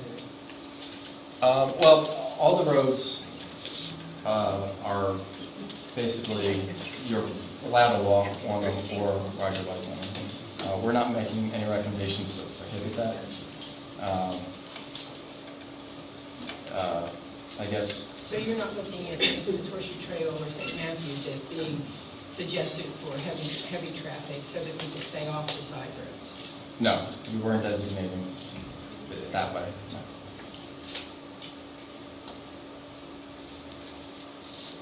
You're suggesting their trail run up the pipeline. How do you propose that easement is to be established for a trail? Well, we have to talk, first we have to talk to the pipeline and see if they're open to it. We would have to talk to the property owners as well. And from those conversations, the township would then determine if it was worthwhile to do a feasibility study. So in other words, you need to go and get easements from all the property owners for the trail, as well as from the pipeline to go and put it over their pipeline. Yes. Or maybe Yeah, it depends on the pipeline, how they want to handle it, but yes, that would most likely be how it would happen. In your report, you really cite sustainability and emission control and things. Can you quantify what, if we made these changes, what we actually would reduce in emissions, or what the air quality would actually improve? We didn't make any kind of quantitative assessment of how much emissions would get reduced. You have to do a lot of forecasting on how much bike travel you would get, how many people would be walking. I don't know that we'd have a huge amount of bicyclists and pedestrians, but the numbers would definitely go up. There is a demand. I don't know if you... But is it a demand for recreational, or is it, I mean, because if it's recreational, it's not going to have an effect on emissions. It's a completely different animal. Yeah, there's demand for both. And you have to think of kind of a non-recreational trip. I mean, it could be anything from walking to the store, walking to school, which is kind of what you would normally think, but for the people that may not be near that, like Ludwig's Corner or Pemberton or right near Bertramville, that they're a little further out, what are their non-recreational trips going to be? And it could be walking to a friend's house for kind of your older children. It could be walking to a recreational facility or amenity, like walking to the park. I mean, that trip to get to the park, if the walk isn't your exercise, then that's a non-recreational trip. If some kids wanted to walk to the fields on Fellowship Road, which would connect to that path, those are all non-recreational trips. Again, on the same line though, this walking school bus, it's a great idea, and I'm all for kids walking to school. I think that's a wonderful thing, but I asked this at that meeting that you had, and from what I learned then, that even if all the kids decided to walk to school, the bus would still go through Weatherstone. And so to me, I think that needs to be brought out, because how do you, I think it's crazy that Weatherstone doesn't walk to school. You know, if you lived in any town, any city, anywhere else, there wouldn't be a bus. How do we get that to be a part of this? And I don't see that in the plan. I mean, that would take some more coordination with the school district. I mean, we might be able to... But shouldn't that be part of the plan to really work on that segment? Otherwise, we're doing all this, but the bus is still going to run. Yeah, I mean, we're recommending coordination with the school district, and that is part of one of the recommendations. So if we can get 4 school buses down to 1, I think that's a win. If we can get it down to no school buses, that's great. And I don't mean to be argumentative, but is that even a possibility? Because wouldn't they have to allow enough buses in case every kid decided to take the bus that day? Unless they stopped buses completely, they would never go from 4 to 1 unless they went from 4 to 0. In my, the way that I would see it, because who do you choose to get on the bus that day? It's a really bad rainy day, and all of a sudden every kid's getting on the bus, and there's one bus. The school district wouldn't be able to do that. I mean, I did... No, I just think that, that's sort of like a worst-case scenario. I take a different approach. My approach would be, let's create an environment where you can walk to school. Let's create an environment where if you wanted to go play on the playground off hours, you could go do that. I mean, you know, I think that there is no perfect world. So, but why, what is wrong with trying to create an environment where you can walk to school? We have kids that want to walk to school. I have no problem with kids wanting to walk to school or creating that environment. At what cost, though, to the township is a concern. Well, when we get to the dollars and cents, we can revisit it. We can also, I mean, I'll follow up with the principal as well. We did go over the recommendations, and he was very supportive of that, and he wants to get kids walking to school. So I'll just see if he can talk to the district about what plans would happen if we got that connection and students were I mean, walking I regularly. think it would be a real high priority if we can make that occur. But other than that, it's a wish list. I'll just say, in talking to the schools, the elementary school, when my kids went to an elementary school, they were able to take the bus. But if the kids lived within a certain distance from the elementary school, they walked. Now, that was a long time ago when the parents weren't there to pick them up at the bus stop. That's what I'm talking about. But, I mean, it has to come through the school, working with you in the school district, that there are no buses sent out to the kids within a half mile or whatever. The only problem with that is, I think a lot of the parents will then take the kids to school. You know, I hope that's not the case, but just as you see, as Suzanne was saying, the parents waiting at the school bus stops, you know, or dropping them off at the school bus stop. And, I mean, part of the study and recommendations are education advocacy, and we're trying to change the mindset a little bit as well. So we're in the suburbs, it's very automobile-centric, and it's going to take some time, and we have to change that. That was part of what we said when we recommended to the school district to put the sidewalk from the school down to 401. Their original plan did not have that sidewalk at all, because they said nobody walks to school. So we said nobody will be able to walk to school if you don't provide the path. Right. So I think this is a wonderful step forward, and you're going to have to demonstrate, if you are successful, if we are successful in getting kids walking to school, it will demonstrate to the school district that they've got empty buses, and then they will adjust that cost. But you've got to show it. If there are 4 buses and they've only got 2 kids worth of buses, they'll send 2 buses. They won't send 4 buses. Sarah, in today's mindset, those parents will put those children on the bus. Most of them, I'm telling you. I'd say, let's give it a test. Let's find out, and let's hope that we make a difference for some families.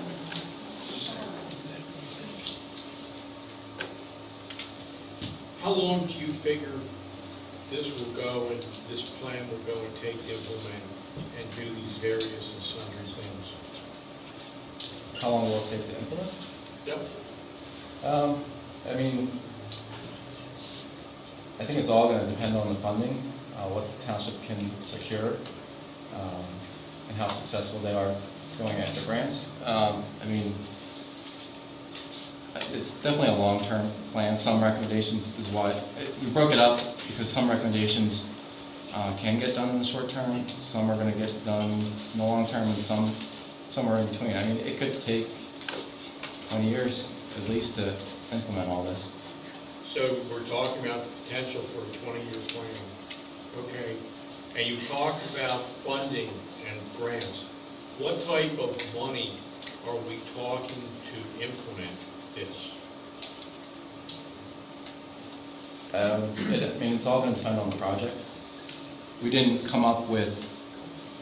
add up all the projects and do cost estimates for all the projects, because they're going to get implemented in pieces, small chunks.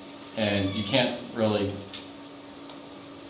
to come up with one big cost and say, this is what you need to plan for 20 years, it's not practical. I've read this, and you provided values for cost to do various things over various distances, all 2013 costs. In the same manner, what would it cost to do all the various projects that you're proposing right now in 2013 costs? Well, I'm not sure why we would figure out every project when we're not recommending they happen today.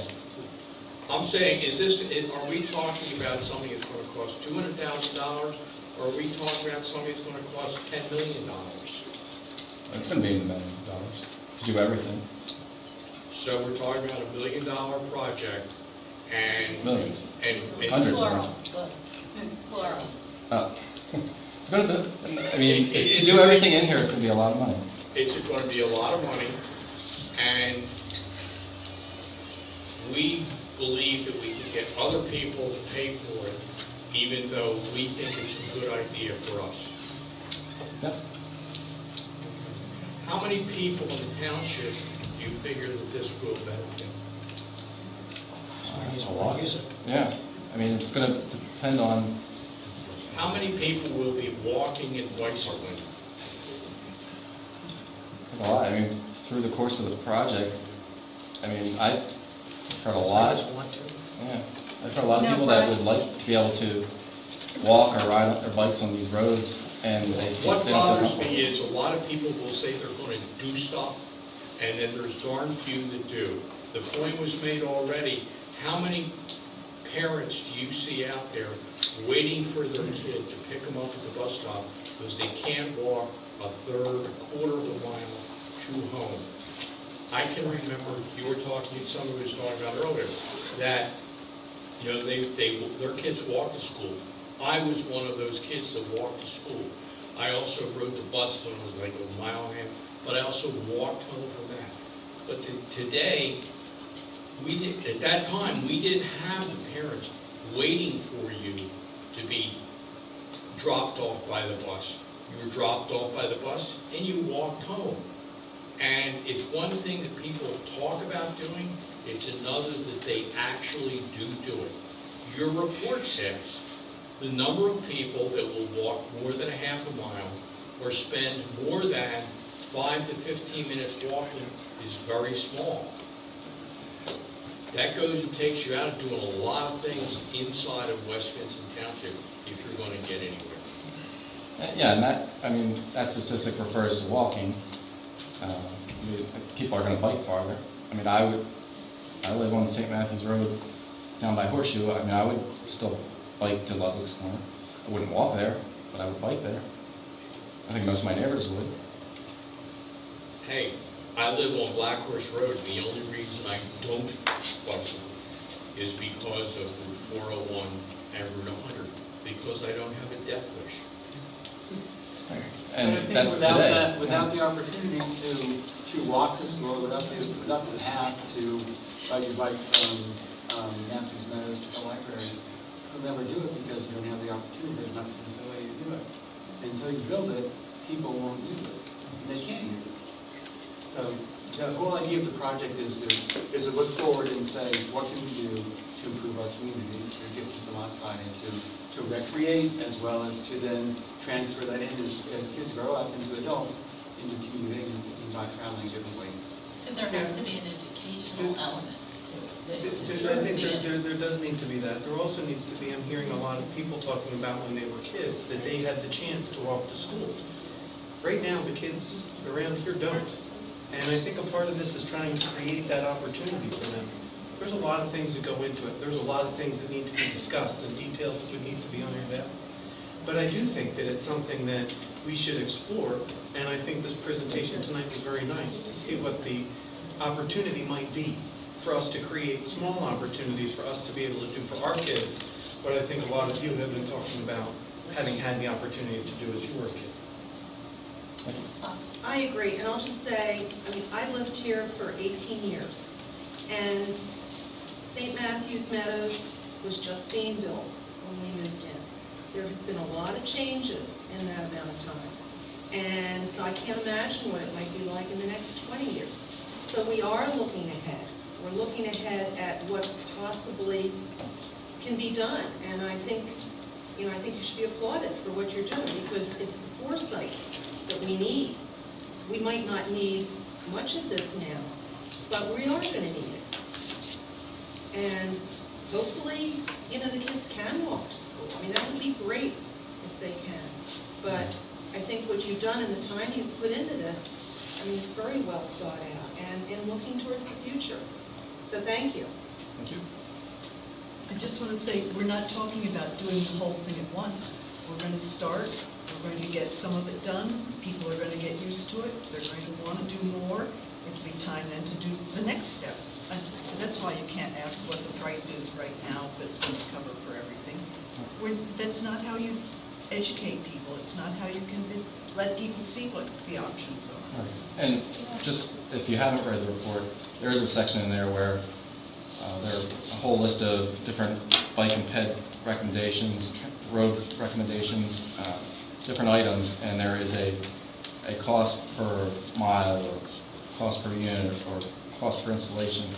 So, because this is a planning level document, if the township sees a grant coming out, they can say, okay, from a planning level perspective, this is how much this project is going to cost.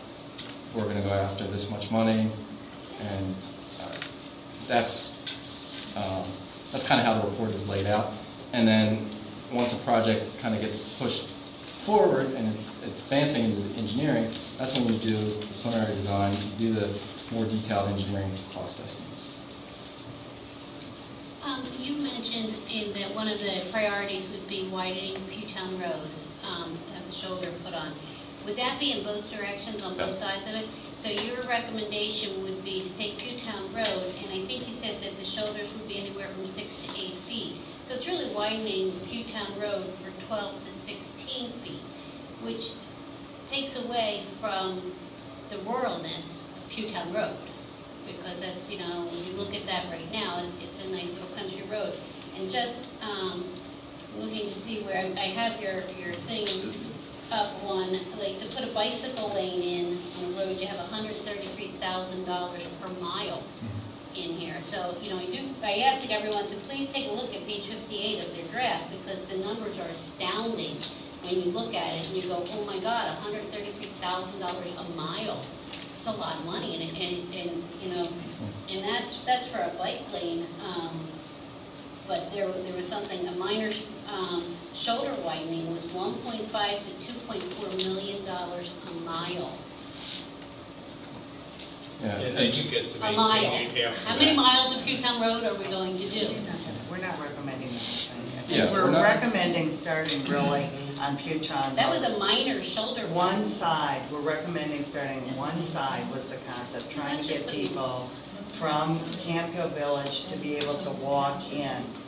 And actually that started already with, there was a 2-lot subdivision out there that has allocated $8,000, the township has $8,000 toward putting in some traffic improvement there.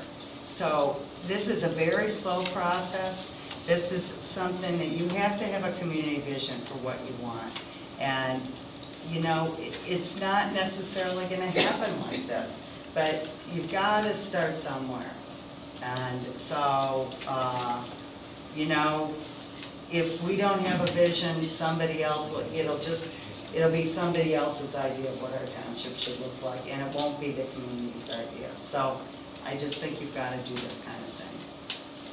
Well, picking up on what Kate said, you have to start somewhere. All right, well, we started with a draft. Can you tell me what the next steps are?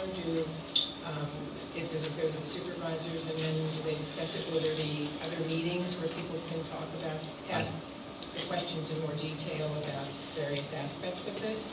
Yeah, I believe the supervisors have copies. They do, and the various committees, like the Sustainability Committee, but the supervisors do need to provide comments to us, and I, don't know how you guys want to do that.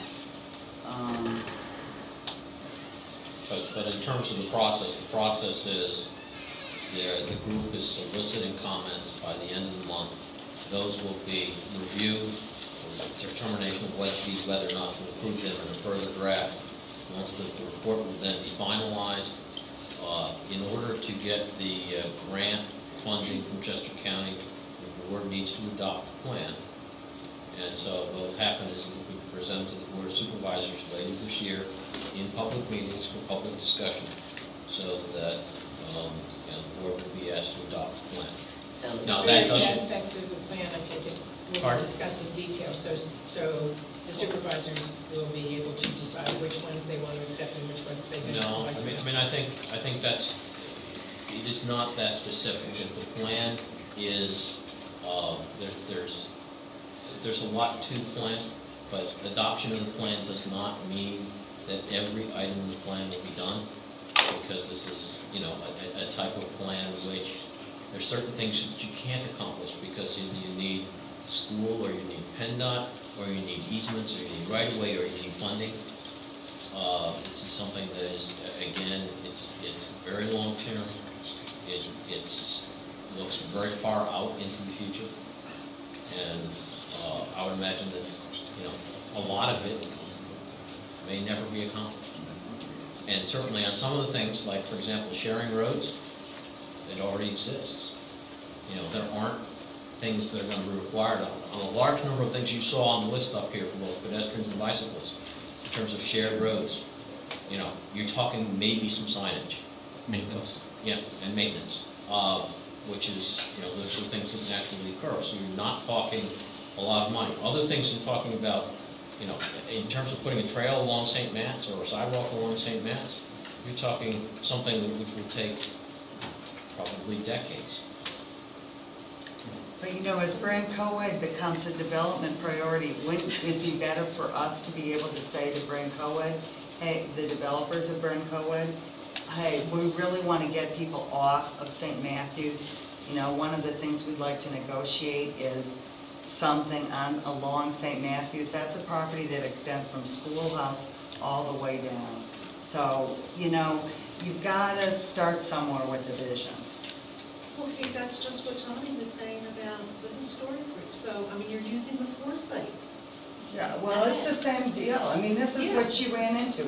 Unless you have a plan in place, right. Unless you have a committee in place, you can't get a grant. You've got to do this work. Yes, so.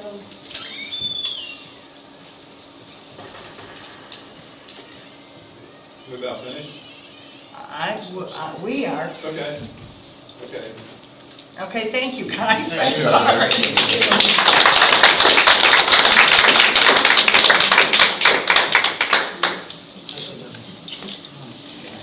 I don't know. It's like a big idea. It's not on. It's all right. Just leave it like that. Yeah. Just put the... Yeah. I'll shut it off in a couple of minutes. So we're going for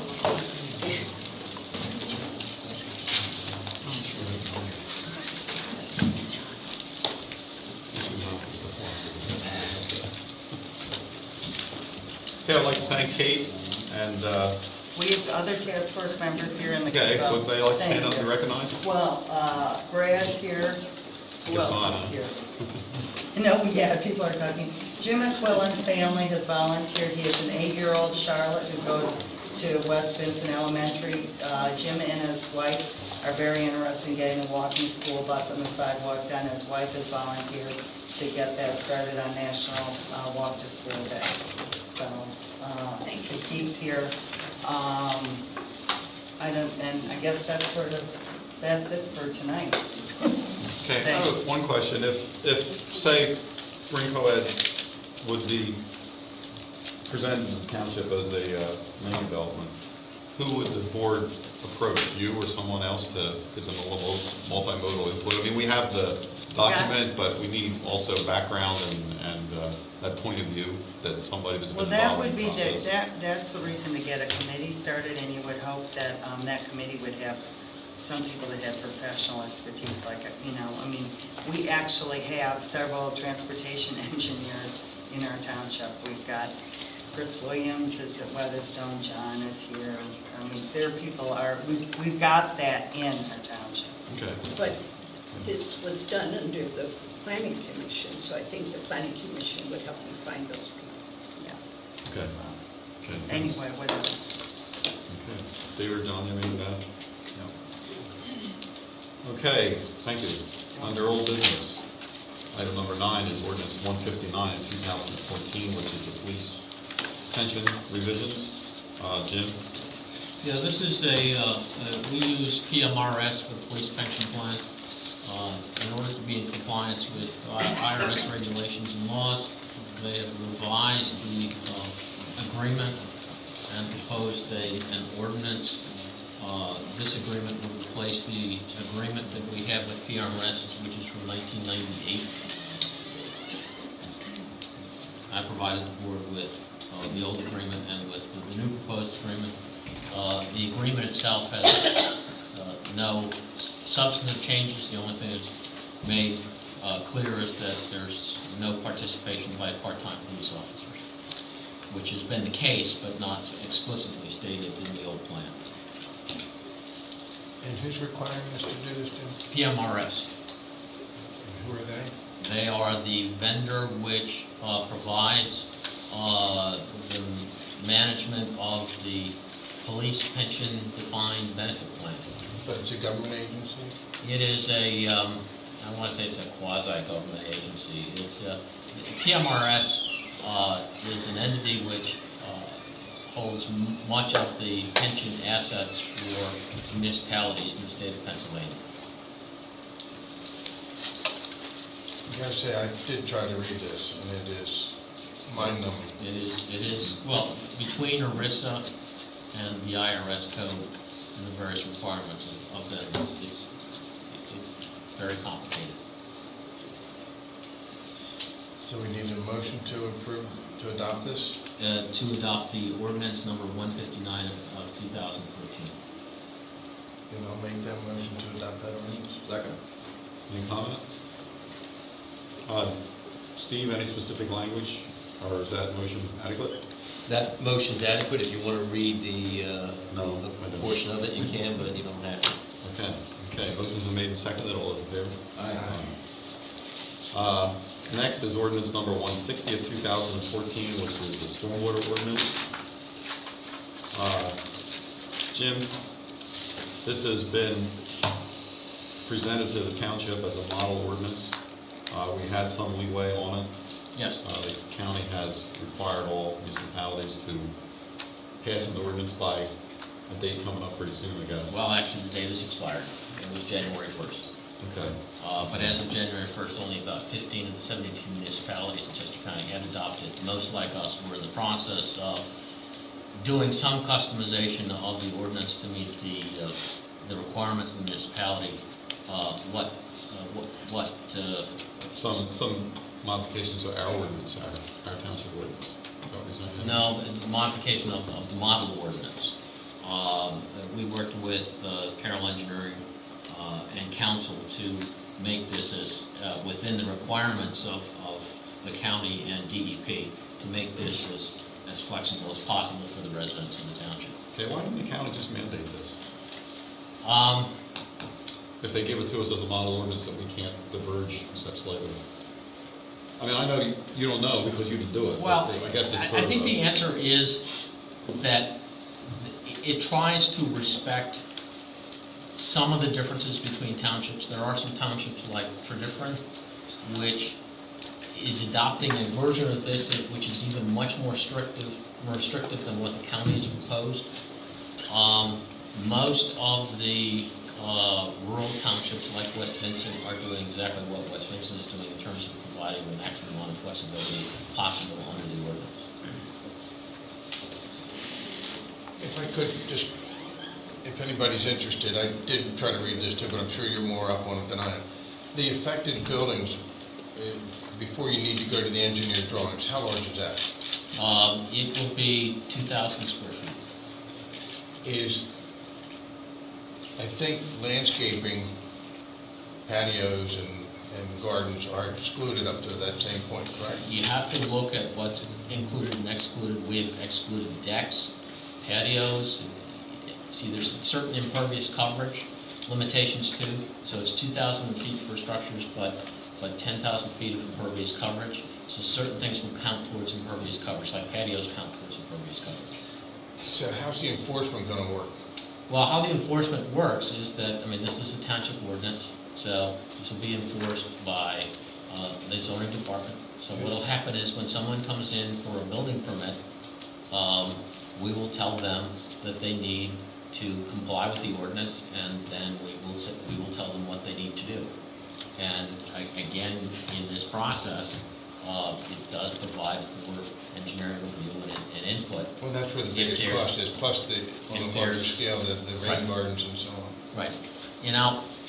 For the smaller projects that are between 2,000 square feet and 1,000 square feet, they can use what they call Appendix A, which is basically canned best management practices, rain gardens and the like. But for the larger projects, it's going to take engineering plans, and that's what Chester County and DEP want, and that's what they have mandated through the model ordinance. Thank you.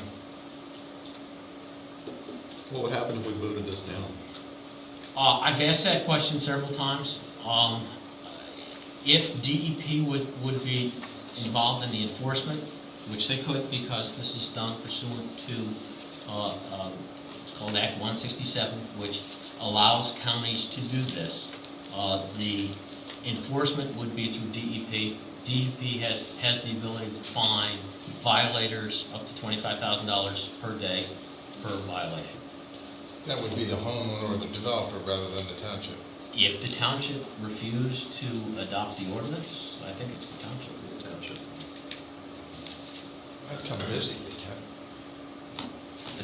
I don't believe it would be criminal, but I think it would potentially subject if DEP would be interested in enforcing. I suggest that they would probably attempt to enforce it against one municipality, and then all the recalcitrant municipalities would probably quickly adopt versions of the ordinance because of the potential liability. I think Chester County is sort of in the middle on this, although they were the driving factor in this. Chester County by itself doesn't have any enforcement, so they look to DEP to actually do the enforcement. The DEP has some real enforcement powers under the various acts, like the Clean Streams Act in Pennsylvania. They have significant abilities to levy fines under the Clean Streams Act. Suzanne? To make this clear, are you saying that any structure over 2,000 feet would be required to be compliant with this new ordinance? We're talking about new construction. That's what I meant. Yep. Anything over 2,000 square feet. Yep. And when was the last time you had somebody in this township build something that was 2,000 square feet? Or less? Is it All the time. All the time. It's footprint, right? Yeah, but all the time. I mean, people come into this township for all sorts of permits for things large and small. Well, so this is for all permits, but I'm talking about a house. Well, if you're talking about a house, I'm not, well, some of us live in houses that are less than 2,000 square feet. Oh, I understand that. But in today's market, I don't think there are very many of them. But I will tell you that would be... It's ground coverage. Right. It's just, that would be one floor would be. Right. You know. Oh, I see. Okay, so it's not. Right, it's not the square footage of the house is not important. Okay. It's the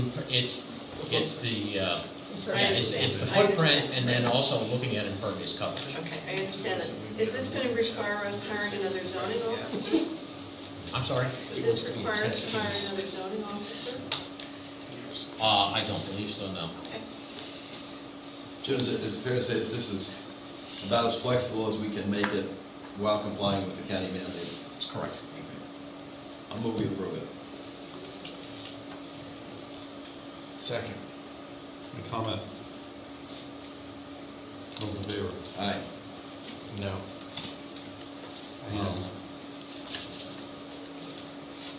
Under new business, quote on copy machines for the township office of police department.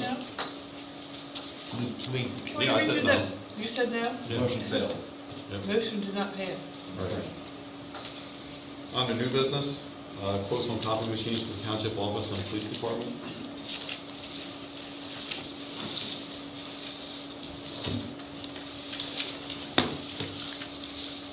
So which one's the cheapest, Jim? Or the best? Cheapest and best? Well, the best is the one we've been using for the last 4 years. We've had great service with them. It's a good machine that has worked very well. There is one quote, and that's Rothwell, there's one quote which is 75 cents a quarter cheaper than them. However, it's our understanding that we would need, or the machine would need additional software to work with our visitors program. We do not know what the cost of that is. $400. That's $400. So that would raise the cost of the heritage business to above the cost of the Rothwell. These are all under the state contract, but they're all different pricing under the state contract. So you recommend we stick with Rothwell, who was the person that's provided us with our copy? That's correct. Is this something that we can compare or use CoStars to compare prices? They all are, they all are. This is all. I spent time with everybody. Yes.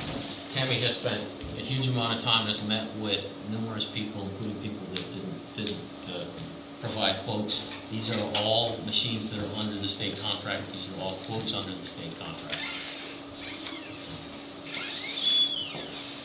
So what are we looking to do here? I guess it's your recommendation, Jim, to go with Rothwell? That's correct. At The cost would be $729 a quarter. Okay. Which is less than Less than last time. less than we're at. Okay, and the performance has been fine? on this machine? Yes. Now, the machine is just about at the end of its 4-year life. Okay. In May. Okay. I'll move that we approve Jim's recommendation on the copier. Second. Any comment? All those in favor? Aye. Aye.